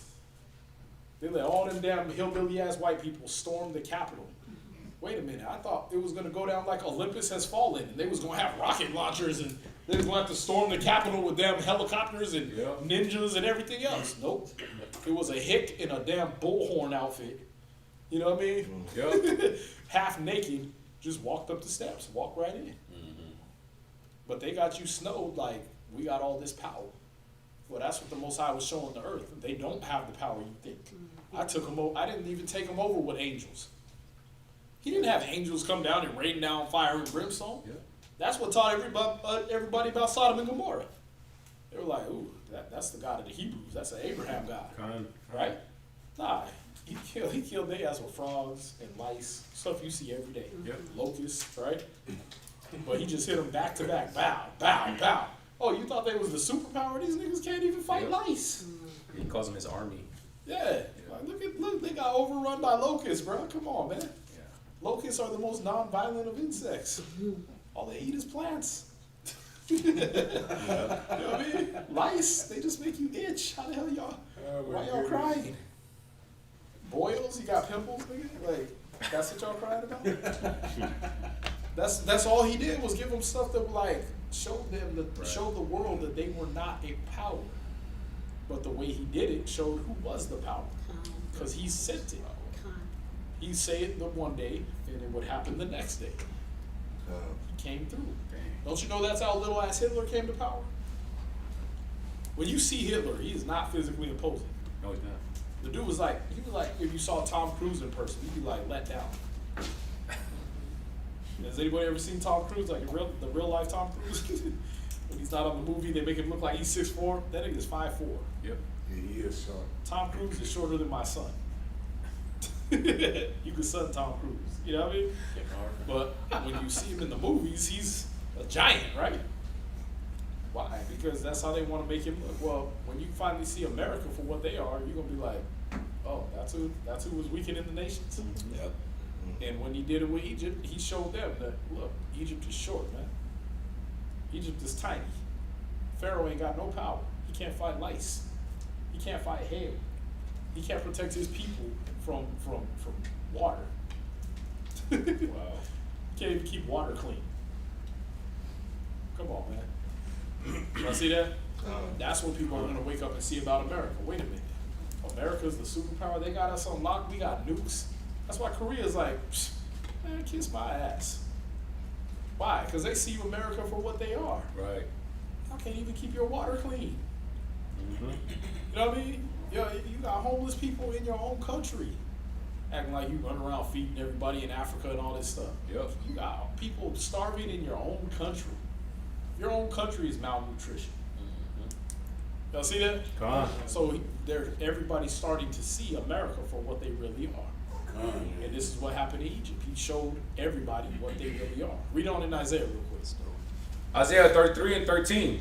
And ye that are near, acknowledge my might. See? You're going to acknowledge not my magic tricks. You're going to acknowledge my might, my power. That I am a real God. See that? Because for all of David Blaine's magic tricks, you ever seen him get in a fist fight? Lie. So how do you know he has any might? He's just doing tricks, right? You know who I respect? Them two guys with the tigers. Siegfried and Roy, right? Yeah. Them niggas was real. How do you know? Nigga got clawed by a tiger. Them tigers weren't declawed. They was in there really putting on a show for you. Putting it on at their life. How do you know? Because they got clawed up. You saw the reality. So I respect them before I respect David Blaine. Like, nah, them niggas had real tigers. That nigga almost died. We watched it. You know what I mean? When you watched him get clawed to pieces almost. I can respect that. I can't respect David Blaine because that's mirrors. That came from a magic kid. You know what I mean? Same thing with Moses. I can't respect him. They couldn't respect Moses. They threw sticks on the ground too, bro. Stop it. But when they saw the power of what he was doing, that's when it started getting real. Yeah, he made lice. We made lice too, but all we got is more lice. That didn't solve nothing. You know what I mean? And the power of these lice is so much that we can't even come to work on certain days. You know what I mean? We turned water into blood, but that didn't help it. We still don't have no water to drink. You know what I mean? A real God would make it like them living in Goshen. They got water to drink. You don't see that? Because see, remember, everything that was happening in Egypt. That's right. Goshen was in Egypt, but it wasn't happening to them. That's like the Most High rained fire on Texas, but we in Houston, we're good. That's true. People gonna be like, what the hell's going on in Houston? And they come here and they see a bunch of brothers in fringes praying. We gotta follow their God. Why? Because the other gods let it hail and destroy people all over the place, but their God protects them. See that? Oh damn, there ain't no light here in Egypt. We can't even see the hands in front of our face. What about the Israelites? What's going on with them? Don't you work for one of them? Yeah, I work in this lady's house. We had light. We was good. When I got home, it was black as hell. But they were good. See, he showed his power. You finish that? Verse 14 also. Yes. Or 14. Yeah. Verse 14. The sinners in Zion are afraid. See, he wanted to even make the sinners of Israel be afraid. Read. Fearfulness has surprised the hypocrites. He wants fearfulness to take hold on the hypocrites. This is the point of what the Most High was doing. It wasn't just to make a symbol for Pharaoh. It was to make a symbol for the world. Read on. Who among us shall dwell with devouring fire? See that? Who among us got fire like that? Who got smoke like that? You see that? Go ahead. Who among us shall dwell with everlasting burnings? See that? See, they're going to acknowledge the Most High because nobody can do what he does. And the whole world is going to acknowledge that. It ain't going to be just some magic tricks. All right, so let's go back. Exodus chapter 7, verse 14. Uh-huh. And the Lord said to Moses, Pharaoh's heart is hardened. He refuses to let the people go. Get thee unto Pharaoh in the morning. Lo, he goeth out unto the water. See, because why was his heart hardened? It says in verse 12, for they cast down every man his rod, and they became serpents. Now it doesn't say 2 men. It says every man. You think Pharaoh only had 2 council members like they show you in the movies? Oh yeah. No, he had a whole council of people, and they think of America. America got 216 men in the electoral college. The president got to listen to. Imagine you come up there, you throw a stick on the ground, it turns into a snake, and 216 men. We can do that. And they throw a stick, and they become snakes. Not just 2. Yeah. That's not a council. That's not counselors. Y'all see that? Nah, it said every man. You don't say every man for both those guys. All right? Every man means that they had to be more than 2. So every man threw down his rod, and they became serpents. That's why Pharaoh's heart got hard. Man, you common. Everybody could do that. See that? Yeah. But then what the Most High showed his power, he said, but Aaron's rod swallowed up their rods. So it wasn't just 2 snakes like you saw in Prince of Egypt. That one snake went around and ate up all the other snakes. You might have seen a snake eat one snake, or eat a crocodile. Yeah. You ain't never seen a snake eat 216 snakes. Because remember, America patterned their government after Egypt and Rome. So they had a whole council. That was him standing in the UN building, like, look, I got a stick, boom, it's a snake. And all the UN members jump up, hey, we got sticks too, look, they're snakes. Okay, but look at my snake eat up all of your snakes. That's an anomaly of nature. That's crazy. You've never seen that before. That's the Most High showing his might. Yeah, because even after a snake eats, it gotta chill and relax for weeks, maybe even months to digest the food, and it won't eat nothing for months. Yeah. So, rather than just eat other snakes back to back. Yeah, it was Pac-Man in them mugs. You know what I mean? That's exactly what I was thinking about. Slurping them down like spaghetti. Wow, man. You know what I mean? And then like how you bring out last week, how big had that snake had to be? It wasn't like this to devour so many other snakes. Yeah, he's turned into the giant serpent of Egypt. What was that? The way they make it look in the movie Prince of Egypt, the one that we grew up watching, it was like one snake, regular sized snake, and then 2 little snakes that just got devoured. Yeah. It's like, that isn't. Yeah, he just, you know what I mean? Nah, this snake was going around eating all the other snakes up. Y'all see this? That's the might of the Most High. Where we at? We at Exodus chapter 7, verse 15, on the 7th precept. Thou shalt stand by the river's brink against he come, and the rod which was turned to a serpent shalt thou take in thine hand. Thou shalt say unto him, the Lord God of the Hebrews has sent me unto thee, saying, let my people go, that they may serve me in the wilderness. Hitherto thou wouldest not hear. Thus said the Lord, and this thou shalt know that I am the Lord. Behold, I will smite with the rod that is in my hand upon the waters which are in the river, and they shall be turned to blood. Hey, why don't you guys smite with your rods? Oh, because mine ate yours. Go ahead. Verse 18, and the fish that is in the river shall die, and the river shall stink, and the Egyptians shall loathe to drink of the water of the river. And the Lord spake unto Moses, say unto Aaron, take thy rod, and stretch out thine hand upon the waters of Egypt, upon their streams, upon their rivers, upon their ponds. See, that same thing he did it to America. He's doing it to America right now. But Con. what is hardening America's heart? Oh, that's just global pollution. We did that. We gotta clean up the earth. We're gonna take care of it, right? The Most High did that. Con. He made your water undrinkable. We'll get bottled water and we'll do a filtration thing, and then we'll just clean this up, right? But we did it. We made it happen, so we can control it. Now they finding out, oh, well, you said you guys cleaned the water, but there's tissue paper floating around these water bottles.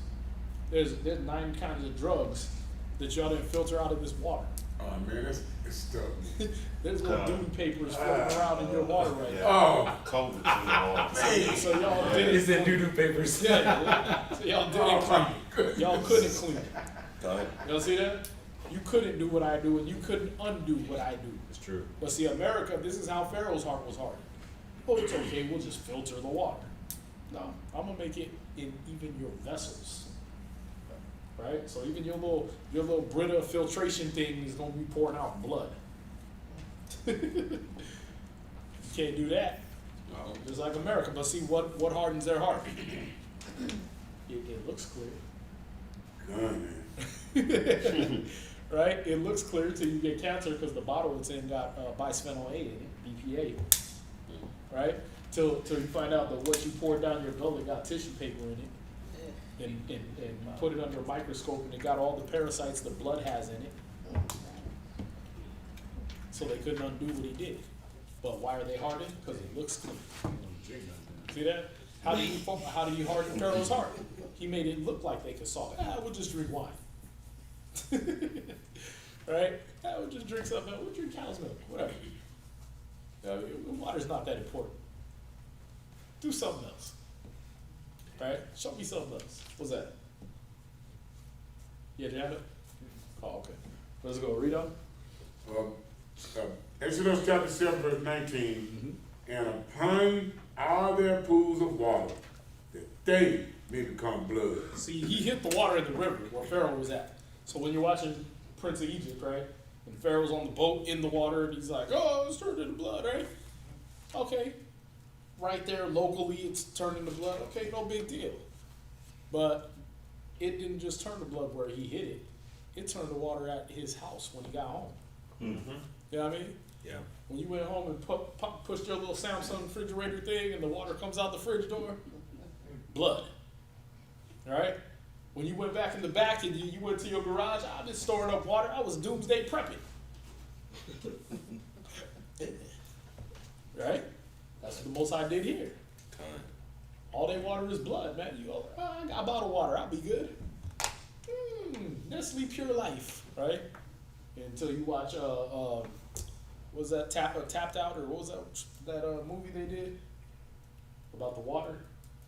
I didn't see it. Yeah, it's some movie they did about the water, man, a documentary, and they showed how Nestle will go into some places, lake, drain the whole damn lake, and it's their own water, and you basically drinking the same tap water everybody else drinking, but you drinking it out of a bottle, right? You got the same pesticides and all that stuff in it, and drugs and everything, as all the common water, but your bottle says Nestle Pure Life. Right? You think you up there because you drinking smart water. drinking Will Smith's son's water. You know what I mean? That's what it is. Yeah, just water, or yours says Evian. And then you find out Evian is owned by Coca-Cola. Yep. And they getting it the same place they get Dasani, which is the toilet. But this bottle's square and it's French. Oh. Yeah, but the water inside it is piss. And the Most High told you he was gonna make you eat your own dung and drink your own piss. Yep. PG. That's power. The God. PG water. Right, yeah, mine's from a volcano in the Japanese Alps. Untouched by human hands. Right, but Bob in the back filling it up with a water hose. He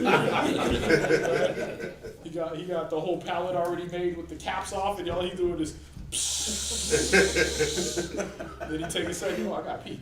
That's messed up, man. Oh, Right? Minerals. Yeah, then he take- Electrolytes. Ah, what's wrong with this water? oh man, it was That's history. electrolytes. Oh, that's electrolytes. Oh my goodness. You know what? Put that batch in the smart water batch. Oh my It's goodness. added for flavoring. Oh my goodness. Yeah. That's what hardening is, though. That's the steps to hardening is. You're That's watching crazy. it happen in America. Yeah. They think they fool themselves into thinking the water's clean. Con. We fixed it. We're the only ones that even had the power to damage it in the first place. It was Exxon, it was BP, it was this, it was that. We're the ones that did it. No, the Most High did that. How do you know? Because when that news report came out that it started raining white blood cells in Iowa. That's the Most High. It sure did. You know, see that? Look it up. It's still on there. You can still Google that. It literally rained white blood cells from the sky. Yeah. This happened. These things happen here. But they clean it up and give you different media perspectives, and you think your water's clean. You think the plagues that hit Egypt ain't hitting America. But he already told you it was going to happen. They're just on cleanup now. Where we at? We had Exodus chapter 17, verse 19. 7 verse 19. Read that. And Oh, when I'm in the last precept. All right. And that there may be blood throughout all the land of Egypt, both in vessels of wood and in vessels of stone. See that? So if you got water bottles, they got blood in them now. Go ahead. That's it. That's it. All right, next reader.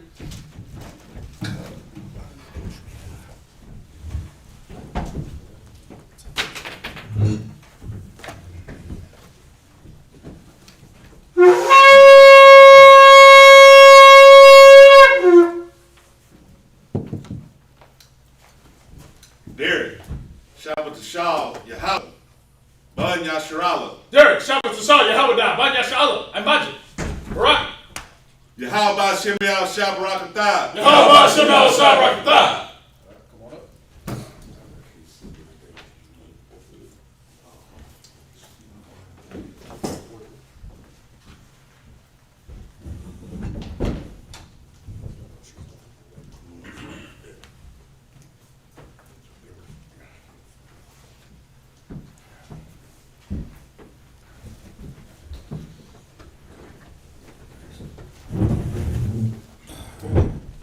Appreciate that, bro.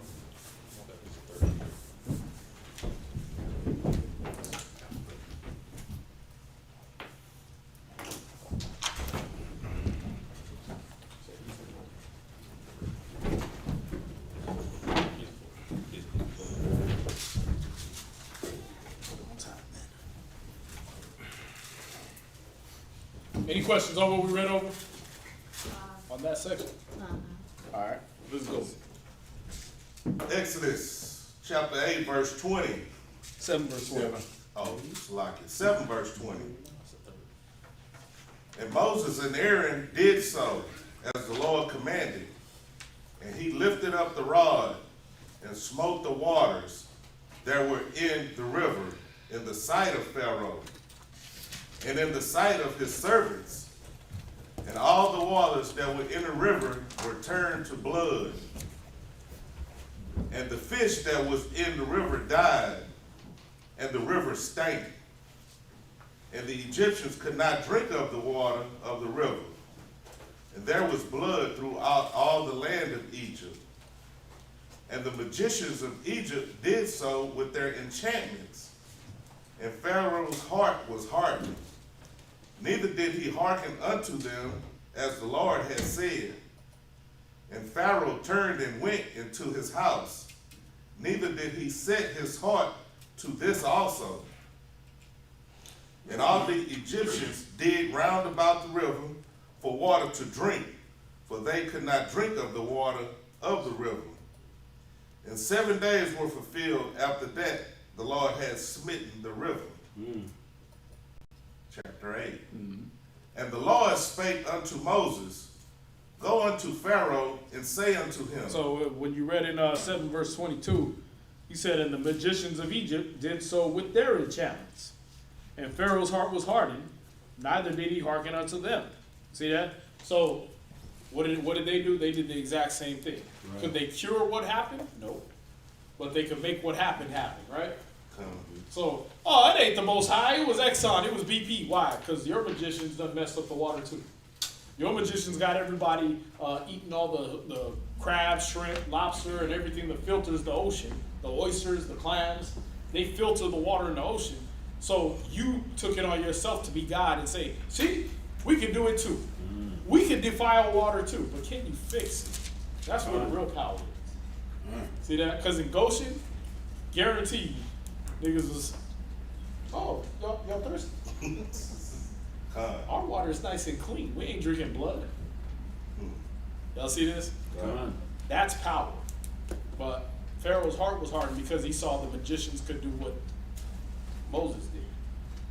But they couldn't undo what Moses did. What's that?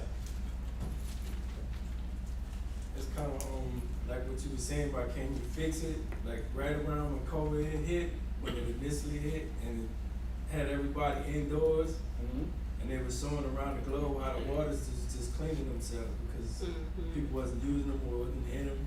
Right. And certain anomalies was happening, like they were seeing like algae that they never seen in hundreds of years, lighting up water and stuff like that. Yeah. These organisms are coming. There was some fish or something. Oh, it's a seahorse. Started coming back in the River Thames over there in England. It started coming back. It was a seahorse that what they thought was extinct. But it started growing back over there. Why? Because the niggas ain't polluting the earth.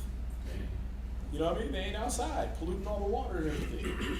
Getting drunk and throwing up all their nastiness up in the water and all their little STDs and stuff and killing the wildlife. They inside. So the Bible said the earth is defiled under the inhabitants thereof. The inhabitants got locked down and the earth started undefiling. Hey, there's another fact checker you can use, right? You can now show, hey, the Bible said the inhabitants were defiling the earth, and there we saw it come to life. Yep. So there's another fact that the Bible is spit. Y'all see that? It's all true. But yeah, they do that stuff because remember they want to hold themselves up as the Most High. Yep. So they want to show that look, we can defile the water too. We can turn water into blood too. It ain't just the Most High. It's us. We're doing it. Why? Because that makes you think, oh, they are gods. They are up there. They got so much power that when we decide we want to keep the waters clean, then the waters get clean. And when we make a mistake, that's when the waters get dirty. See that? Yeah, that's how they hold themselves up as being more powerful than they are. Like if every black person in America right now decided to revolt, all in one unity, one mind, and just start killing white people, they couldn't stop us. But they make you think they can. Right? They got all them shows out. One white man gets on a walkie-talkie and the whole National Guard comes down and they put down the whole rebellion, right? Nat Turner, they make sure you know about Nat Turner. Why? Because he failed. They don't tell you about the Gullah Gullas. They don't tell you about Toussaint L'Ouverture over in Haiti. They don't tell you about that. They don't make movies about that. Why? Because that's when white people under Napoleon got their ass whooped by some black people. Under the greatest general the earth has ever known, Napoleon Bonaparte, right? Got whooped by some black people. But they don't want to make a movie about that. See, because why? That will put in your brain, they're not as powerful as they've made me think they are. Con. They've conditioned you to think the way you think. They've conditioned you to be afraid. They've conditioned you like that. They've conditioned you that if some white man tells you to shut up and he got a badge on, you better do it. Because you can't take him. Why? Because they don't put the videos up there on YouTube and Facebook. They don't let those videos get circulated where the white man got his ass whooped. Where he came out there with his badge and the black man whooped his ass and two of his partners.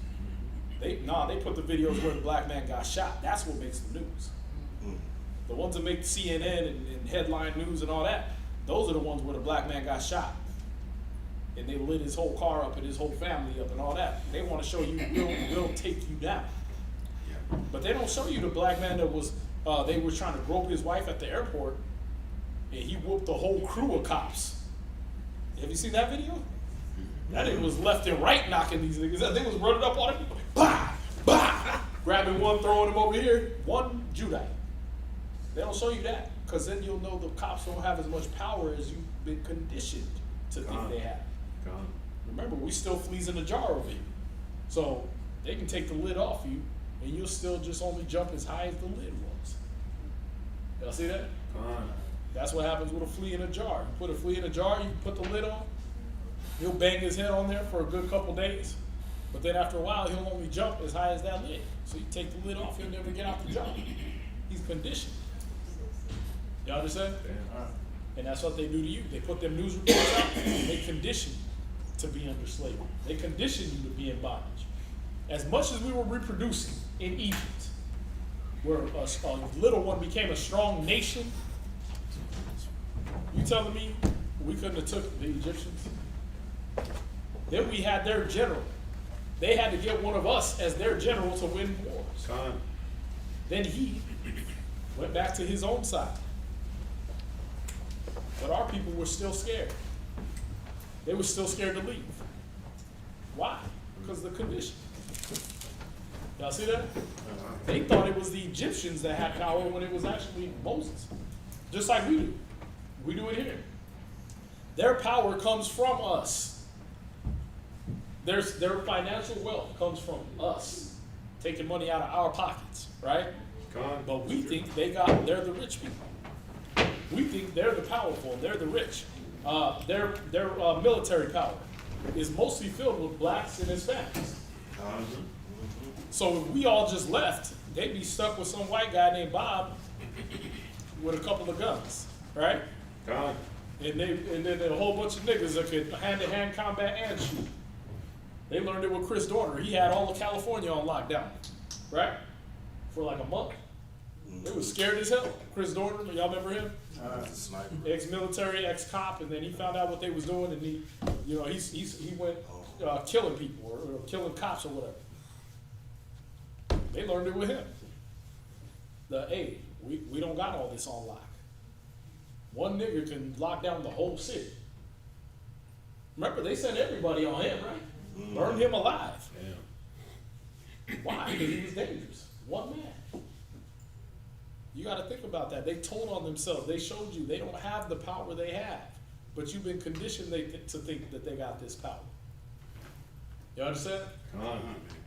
Where we at? Chapter 8, verse 1. And Moses spake and the Lord spake unto Moses, Go unto Pharaoh and say unto him, Thus saith the Lord, Let my people go, that they may serve me. And if thou refuse to let them go, behold, I will smite all the borders with frogs. Oh, and by the way, every time it says, Thus saith the Lord, the word is Yahweh. Okay. I'm saying that, because these cats want to act like that one verse negates all these other verses.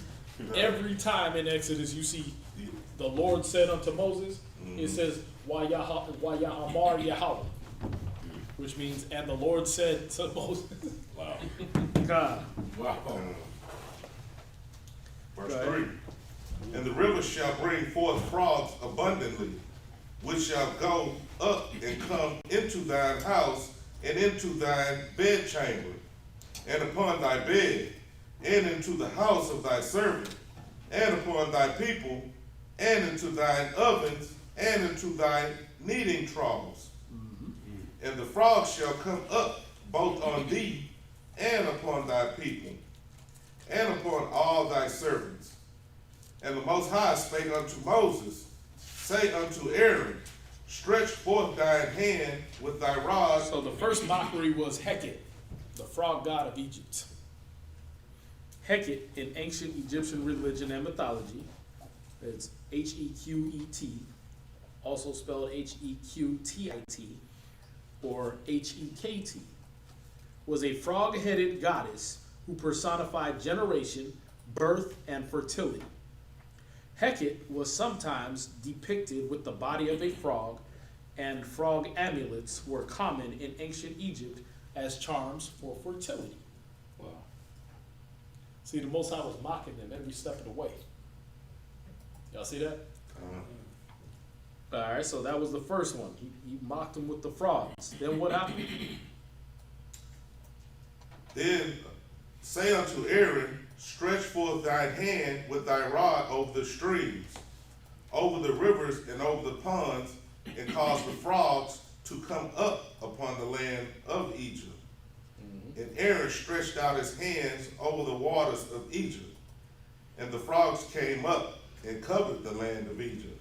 Now, I came from Colorado down here to Texas. I ain't never heard so many damn frogs in my life. In the urban areas, you know what I mean? Like you sitting there, you going to sleep, and you hear, and it sound like the country when I used to go visit my grandma and grandpa's house out in Pleasant Hill, Missouri. Nobody ever heard of. They live by the damn creek and all this stuff. That's when you would hear and all that all Right. night. I'm in a damn house with a high school behind me, with a church over here, and I'm hearing frogs. And it ain't but one damn frog driving me nuts. One of them sound like a damn sheep. He be out there sounding like a sheep, like, and it's a frog. Yes. It drive me nuts because you can't see him. You know what I mean? Right. He had the whole land covered in frogs. Damn. The Egyptians must have been going insane. You can't sleep.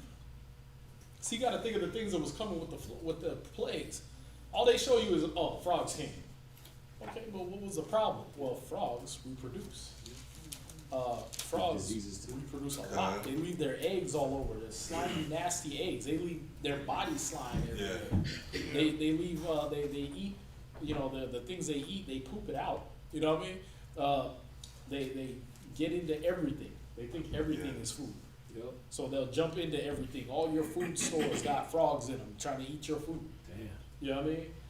They're in your house. You know what I mean? Trying to eat the bugs in your house. They're everywhere. Y'all see that? It'll be warts too. Yeah. Then the noise. Yeah. The noise they make. That all night. Because that's when they start mating. At night they start doing their mating call. Right. So it's nighttime. I get to go to sleep.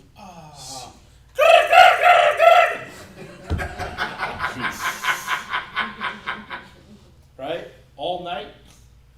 They don't stop till the sun come up. You don't really hear them in the daytime, right? Yeah. And these are the ones coming out the river, the Nile River. Everything is huge in the Nile. So we ain't talking about the little frog you get from the pet store.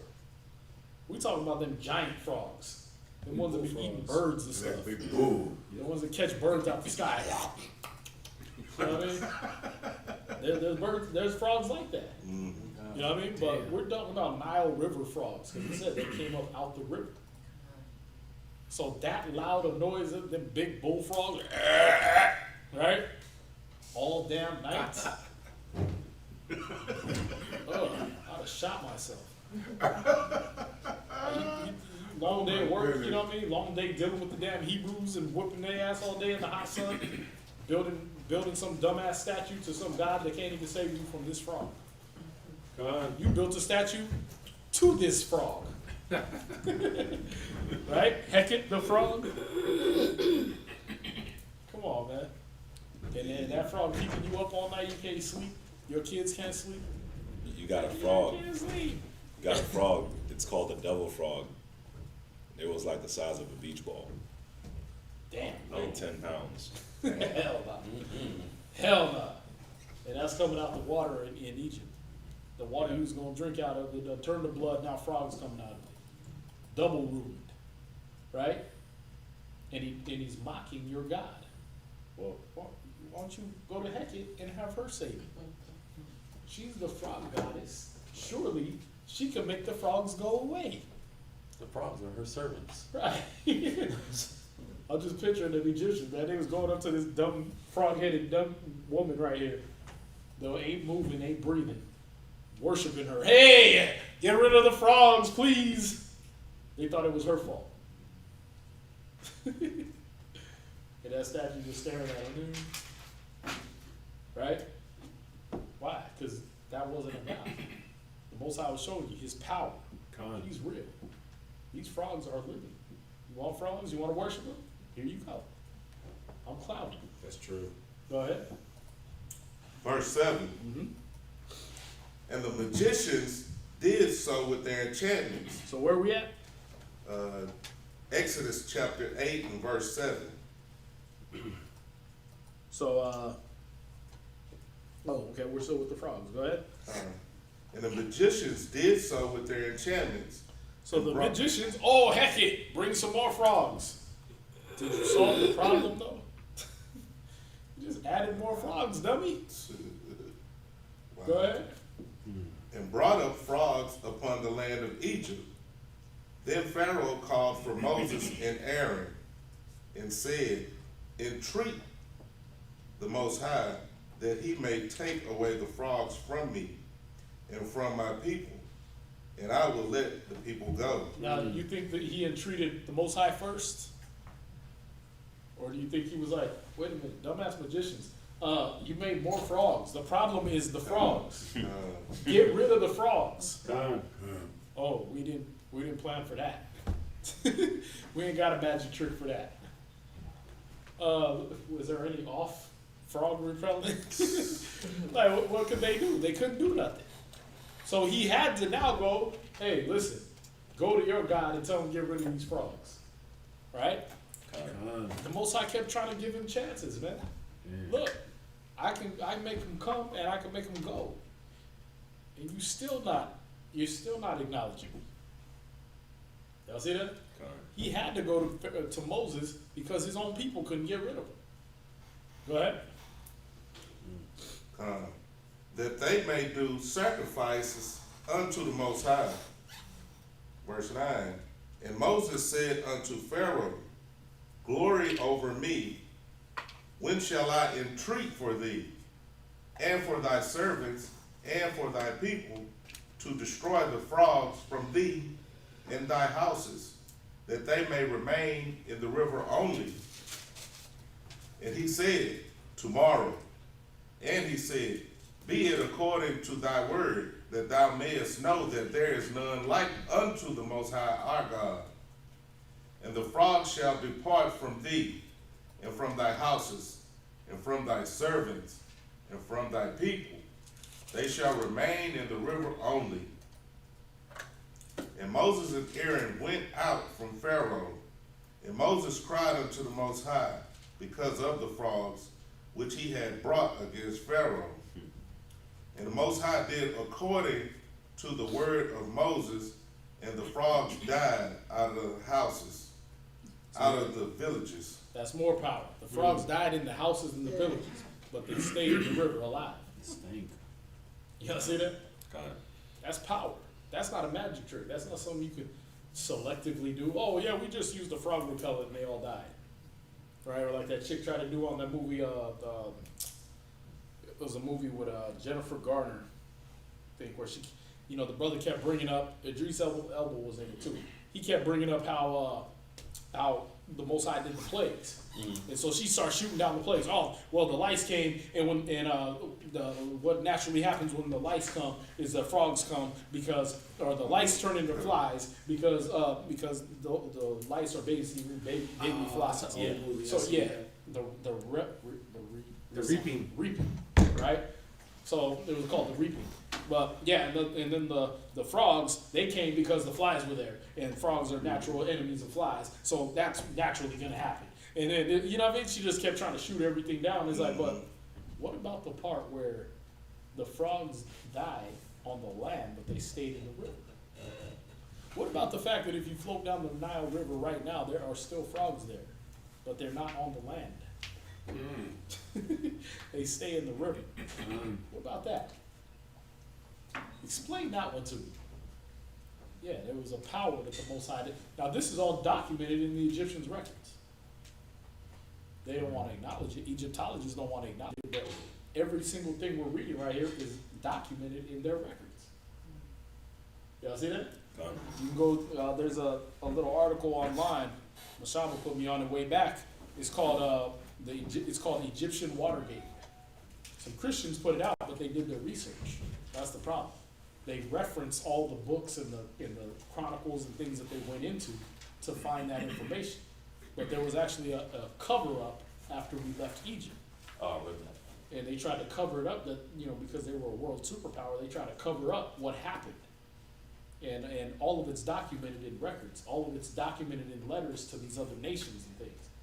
These other existing nations have that documented in their records. Yeah. So they can't deny that what we're reading in the Bible is true.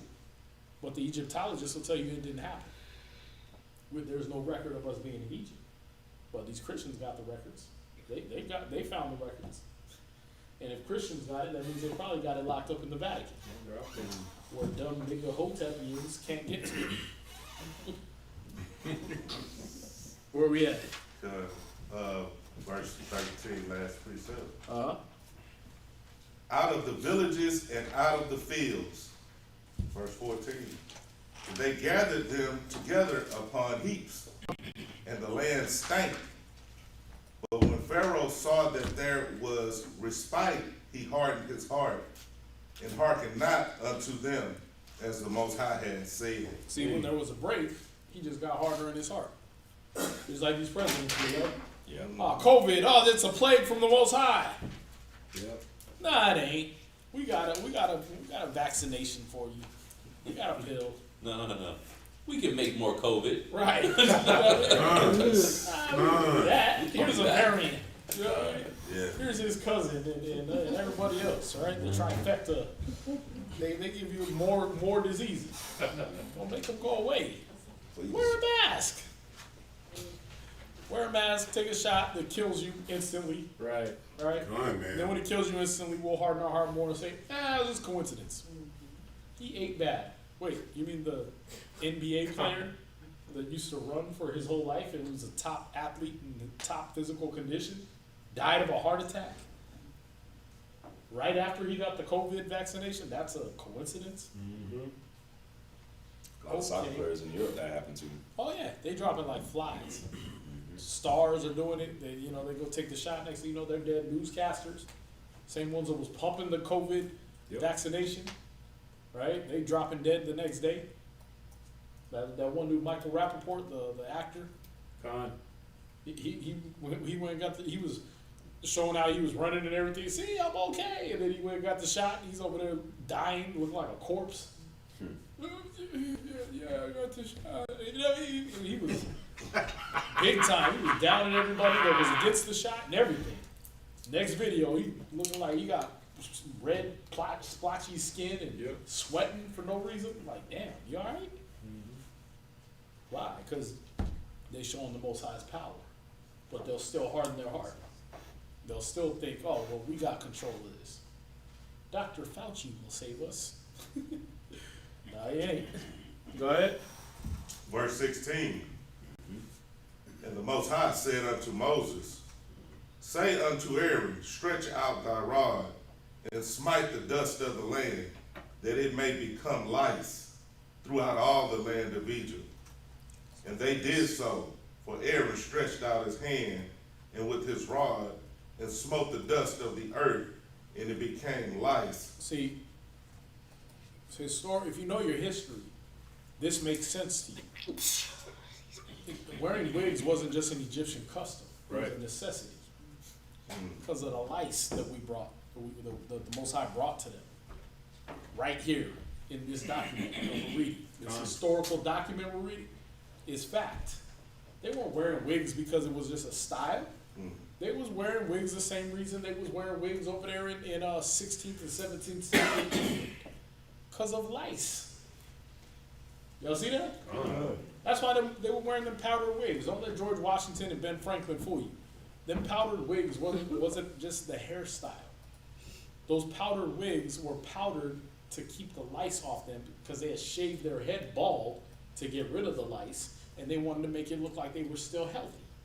That's why they started wearing that. They started doing their faces in the red, you know, that the rose-colored cheeks, right? That was blush. That was makeup. Your president, the warrior general George Washington, was wearing makeup like a little girl in a wig. Why? Because he had lice. Because lice was prevalent in their culture. Same thing in Egypt. Those wigs and all that, that wasn't because that was their hairstyle. That's because they had to shave all their damn hair off because of the lice. Con. Go ahead. And the earth, and it became lice in man and in beasts. And the dust of the land became lice throughout all the land of Egypt. And the magicians did so with their enchantments to bring forth lice, but they could not. So there were lice upon man and upon beasts. Then the magician said unto Pharaoh, this is the finger of the Most High. And Pharaoh's heart was hardened, and he hearkened not unto them, as the Most High had said. So you got Kefri. Let me get a picture of some lice real quick. Let me get a picture of some lice. It's things you gotta.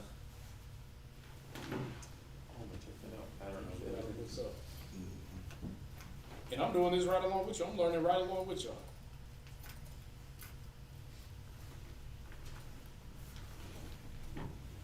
Good. Lice look like a little crab. Yep. All right, that's one picture of them. All right, Yeah. you look at the one that they got a crab louse. Now they done named it crab louse, but you still want to go to Red Lobster and eat crab. Giant lice. Yep. And they look like a crab. That's lice, piejos, right? As our Spanish speaking brothers call them. Kefri, Keper, Kepera, Chepri, Keper was associated with the scarab or dung beetle, Scarabaceus sasser, making him one of the most famous insect gods. For them to say it plural means they was worshiping other insects beside the scarab. You understand? All right, and then let's see images.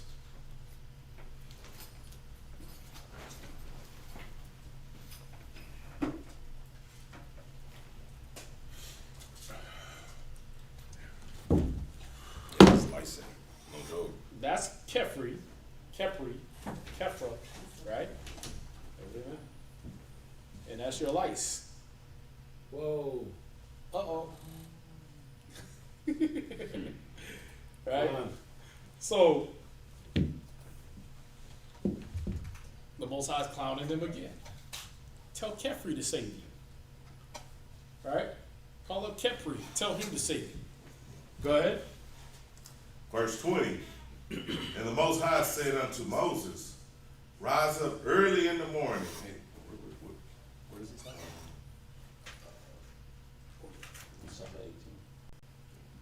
Okay. All right, well, that's it. All right. So who's the next reader? Any questions? Good stuff. Yeah, it's good to know this stuff, man. I'm getting my mind blown. I'm like, because all I'm doing is typing it in as a whim. As the Spirit hits me, like, look that up. I'm like, insect gods of Egypt. Oh, there it is. Hey, it looks just like a lice.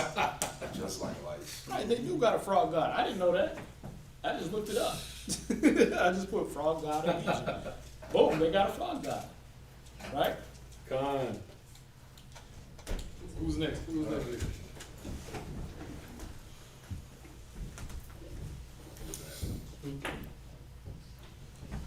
Yeah, that was the one. Yeah, the one right next to it.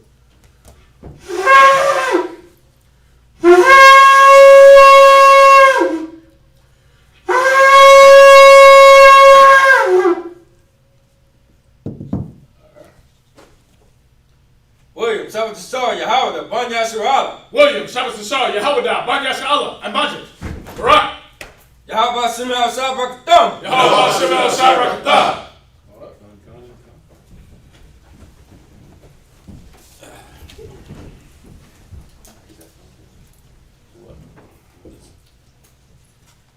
See, this is how I study, man. I just be reading across some stuff. The Spirit like, look that up. Look at that. Look at that. Okay. That's studying. That's all we asking y'all to do. You want your audio Bible? You don't know what something is? They floated some word across you? Look it up. Write it down. Study. Just find out what the significance of that is.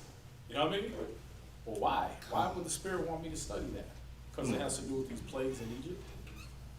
Because it has to do with what kind of message, because that's how people communicated in Eastern languages, was they would come with a message. They would come with symbolism, and tell you how they were clowning you. Watch, give me that green book right there. That big green book. Okay, this. Show y'all something. This is how they communicated in ancient times. This is Adam's synchronological chart for a map of history. You get this for about $35. Where you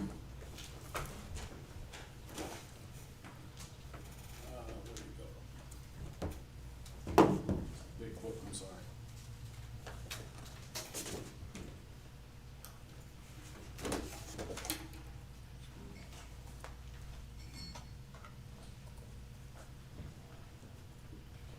Here it is. It says, here we go. Pictorial language, 334 BC. That's 334 years before Christ. It was still using a pictorial language. Alex refuses to pay the tax of 1,000 gold eggs. Darius sends him a bat, a ball, and a sack of small seeds. So this is Alexander the Great.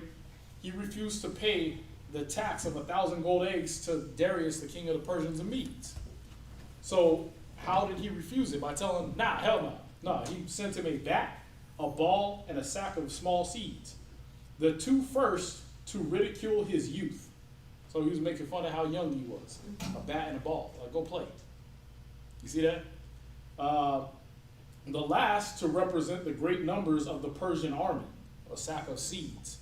He's saying, look, this is how many people I got with me. Y'all see that? So this was Darius. This was when Alexander the Great was trying to conquer the Persians and Medes. Darius, he didn't just climb up and be like, oh, okay, you win. You're the greatest warrior ever. Nah, he sent him this as mocking him. Because that's how the Persians communicated things, with symbolisms. Here's a bat and a ball. Go play, nigga. Because I got this much in my army. Just like the Persian guy did in 300. He had all them millions in his army. That was the Persian and Mede army. They depended on their numbers. So he sent him a sack of seeds. Like, I got an army as numerous as this sack of seeds right here. He said, Alex said, with this bat, I will strike the ball of your monarch's dominion, and giving the seal to a fowl, the seed to a fowl, in like manner I will gobble up his army, and return a wild melon, that its taste might indicate the bitter lot that awaited him. So he sent this dude a bitter melon in response. Like, oh, okay, you clown me, you tell me go play, because you got these big armies. He threw some seeds to the birds. That's how I'm going to eat up his armies. And then he sent him a bitter melon, and that's how it's going to taste when I whoop your ass. You see that? They didn't do words. They did symbolism. You understand? So what the Most High was doing, symbolism. Oh, okay. Let your God save you. Let Kepher save you. I'm sending your frog God right back on you.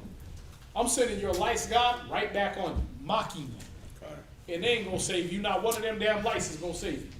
Not one of them frogs are gonna save you. They're gonna just destroy your country. Wow. Go ahead. Where we at? Exodus chapter. Yeah. 8. You can pick up the 20. Alright, 20. And the Most High said unto Moses, Rise up early in the morning, and stand before Pharaoh. Lo, he cometh forth to the water, and say unto him, Thus saith the Most High, Let my people go, that they may serve me.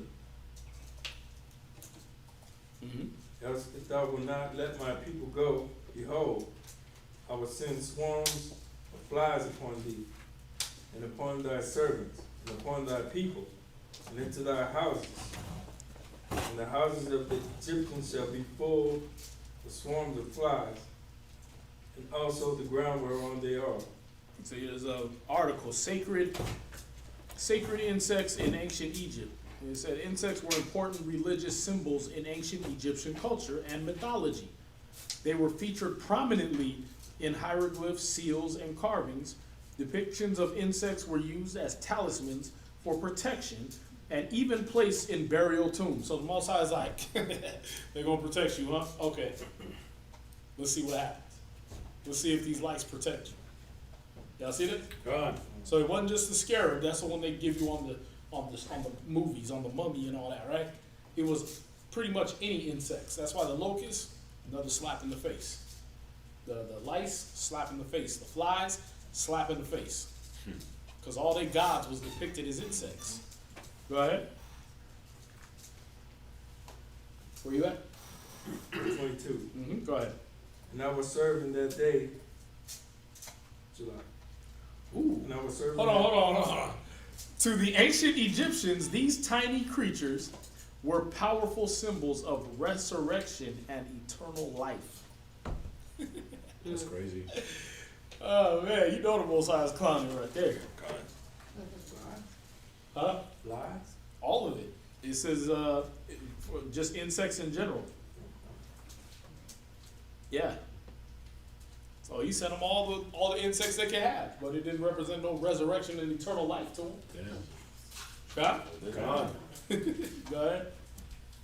And I was serving that day the land of Goshen in which my people dwell, that no swarms of flies shall be there, to the end thou mayest know that I am the Most High in the midst of the earth. And I will put division between my people and thy people. See, they start going through, they worshiped honeybees, they worshiped beetles, right? That's that scarab you always see. They don't tell you about the worshiping of bees. But this one, flies. In ancient Egypt, flies represented courage and tenacity. Wow. Stone carvings in the form of flies have been found and dated to approximately 3500 BC. According to Egyptian mythology, flies protected against misfortune and disease. Ooh, no, Tell me the Most High ain't clouded, man. See, the more you get into your studies, the more you see the way the Most High was speaking. Yeah. He was speaking like a nigga, man. You know what I mean? He was being an absolute black man on these people. Y'all gotta see it, man. Gone. Like, I'm clowning you. You worship this stuff, and I'm sending it on you to do the opposite of what you worship it for. Mm-hmm. That's beautiful, man. The deepness and the riches of the Most High, man. Gone. Go ahead. Tomorrow shall this sign be. And the Most High did so. And there came a grievous swarm of flies into the house of Pharaoh, and into his servant's house, and into all the land of Egypt. The land was corrupted by reason of swarm of flies. Wait, no, surely the land was protected against misfortune and disease. Nah, it was corrupted because of the swarm of flies. Gone. Direct opposite of what they wanted. Go ahead. Huh? Most diseases. Yeah. Go ahead. And Pharaoh called for Moses and for Aaron.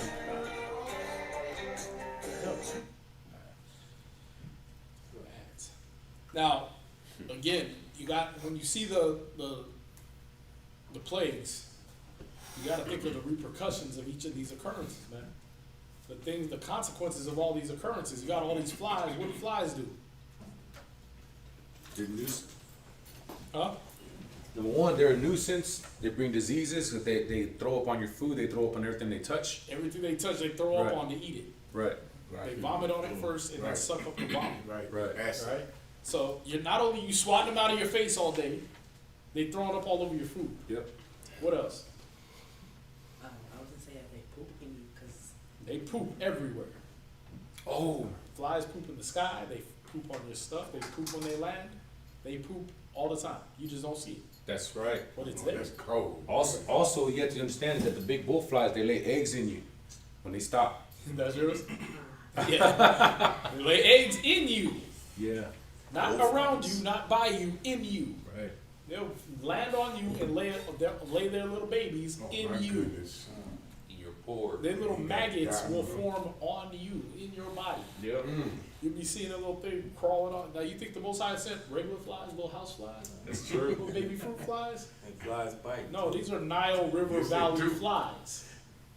Alright? That's the beach Nile flies. River Valley Oh. flies. How you think Zika got spread?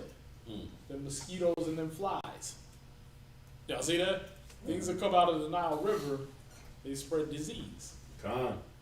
Y'all see that? So these are all the other side effects to the things the Most High see. We look at the flies, we don't look at the other effects, It's true. right? So yeah, they came because of the dead frogs, right?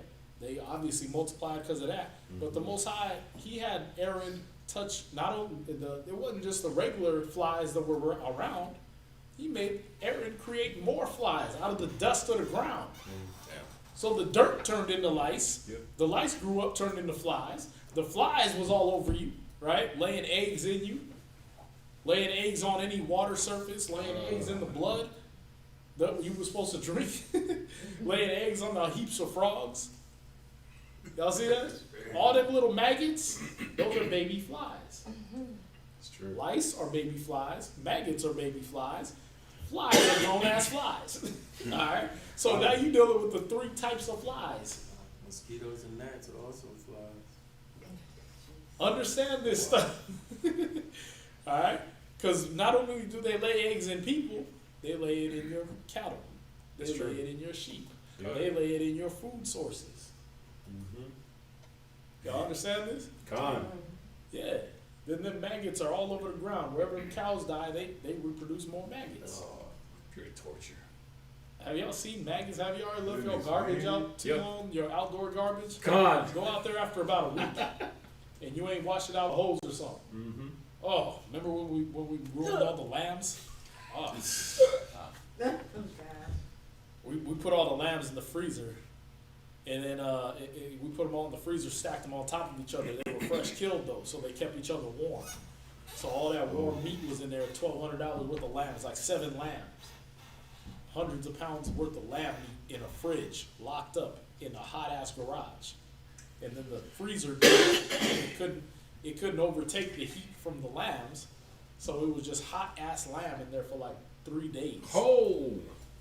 Then brothers threw it away at like the local garbage, but when you went by there was all these maggots everywhere. Them maggots was reproducing like that. Like we opened the freezer outside and maggots were just everywhere. There was 2 different occasions where that happened. Where we had leftover lamb meat that was in that freezer, and I had put it out, and it was outside, and the freezer stopped working right before I threw the freezer away. Bro, you couldn't get that smell out of the freezer with bleach. You couldn't get it out of your nostrils. When I went back in the house, it was still there. All the maggots were all over the place. Like the flies were everywhere. Yep. But when you open that freezer up, the maggots were just all over each other. This was all over Egypt. Yeah. If you left the door open, just to walk in your house, just to walk in my house from the 10 feet from the freezer to my house, I open the door real quick and slam the door. Zzz, you hear flies all over the house, just from that little quick. You know what I mean? Them flies were annoying, and it'd be 3 or 4 flies that got in the house. Yeah. this had the whole earth covered with flies, where you couldn't even see the sky, or and then maggots and nits. And all, I can't do it. Where we at? Verse 25. And Pharaoh called for Moses and for Aaron and said, Go ye, sacrifice to your God in the land. And Moses said, It's not meet to do so. So y'all writing down these gods of Egypt, right? That the Most High is clowning? Y'all writing that down. This is stuff you can go home and research. Like I said, we're not gonna say it, and it ain't true. I'll say it, and then you can go home and research it for yourself. All right? Go ahead. But we shall sacrifice the abominations of the Egyptians to the Most High our God. See, we're not gonna sacrifice here, because if we do, we're gonna be sacrificing something that's an abomination to you. Right. So let us just be kind and go out to the wilderness, and we'll take our abominable selves out of your sight and do it out there. We're being courteous. Go ahead. Lo, shall we sacrifice the abomination of the Egyptians before thy eyes? And will they not stone us? We will go 3 days' journey into the wilderness and sacrifice to the Most High our power, and he shall command us. And Pharaoh said, I will let you go that you may sacrifice to the Most High your power in the wilderness, only you shall not go far away. I'm gonna give you your 40 acres and a mule. Remember when that was a thing? I'm gonna give you guys reparations. Then he didn't. And then here came COVID. And you thought it was a coincidence? We're in Egypt right now. You understand? We're in modern day Egypt right now. They doing it right now. We got a pharaoh over us right now. Oh yeah, we're gonna give y'all reparations. Oh, you know what? He did it with the Mexicans. Dangled that little Barack Obama dangled that. Oh, I'm gonna give you guys amnesty. Then here came Trump. Just joking. I'm building a wall. Right? Y'all get to stay. Nope, I'm gonna build a wall. Then I'm gonna make it illegal for you to be Mexican. Yep. Yes, he did. And Biden, I don't even think he's doing anything regarding that. Right? Why? Because they're still playing like Pharaoh. Remember, Pharaoh is a title. We might not necessarily be dealing with the same man in all these instances. Same spirit. We're just dealing with the person that had that title. Right. They might have had an electoral process just like we got here. And, President Obama switches out for President Biden, and President Biden switches out for so-and-so, whatever. Everybody's a president or a pharaoh. Pharaoh's just a title. So these could be completely different people. You understand? But they're all being titled pharaoh and not acknowledging the Most High. Right. They're all running the same game on the Israelites. That's why some Israelites still left thinking we had it better in Egypt. Oh, we had it better under Biden. Biden's gonna save us. Right? Oh, we had it better. We had it good under Barack Obama. Did you? Nope. But see, that's why people were still praising Pharaoh when they left. It was the same mind state, the same condition. You understand? Go ahead. Entreat for me. And Moses said, Where you at, Behold, man? So Where you at? 29. 29. And Moses said, Behold, I go out from thee, and I will entreat the Most High that the swarms of flies may depart from Pharaoh, from his servants, and from his people tomorrow. But let not Pharaoh deal deceitfully any more, in not letting the people go to sacrifice to the Most High. And Moses went out from Pharaoh, and entreated the Lord, the Most High. And the Most High did according to the word of Moses. And he removed the swarms of flies from Pharaoh, for his servants and from his servants and from his people. There remained not one. And Pharaoh hardened his heart at this time also, neither would he let the people go. That it? You're going to Chapter 9. Then the Most Most High said unto Moses, Go in unto Pharaoh and tell him, Thus saith the Most High Power of the Hebrews, Let my people go, that they may serve me. For if thou refuse to let them go, and will hold them still, behold, the hand of the Most High is upon thy cattle. You say you're 9 verse what? Verse 3, right? 9 verse 3, okay. The hand of the Most High is upon thy cattle, which is in the field, upon the horses, upon the asses, upon the camels, upon the oxen, and upon the sheep. There shall be a very grievous murrain. And the Most High shall serve between the cattle, sever between the cattle of Israel and the cattle of Egypt. And there shall nothing die of all that is the children of Israel. Hesed is an ancient Egyptian goddess in the form of a cow. In Egyptian mythology, Hathor is one of the main cattle deities, as she is the mother of Horus and Ra, and closely associated with the role of royalty and kingship. No, it's funny because I looked up the site, like where it shows the gods and the plagues that came with it, Yeah. and I went through all of them, and you're saying that it mocks them, Yeah. like the darkness, it mocks the sun god Ra. Yeah. Yes, sir. See, there's that side. I'm just going through them as the plagues come up. I'm like, cattle gods of Egypt. Boom. Right? But it's what you're seeing is that the Most High was consistently mocking all their gods. Everything they worshiped, everything they put their strength in and gave honor to as having power as a god. He showed them it ain't a god. I am. Get it? Where we at? But up, Who sent you? Verse 5. And the Most High appointed the set time, saying, Tomorrow the Most High shall do this thing in the land.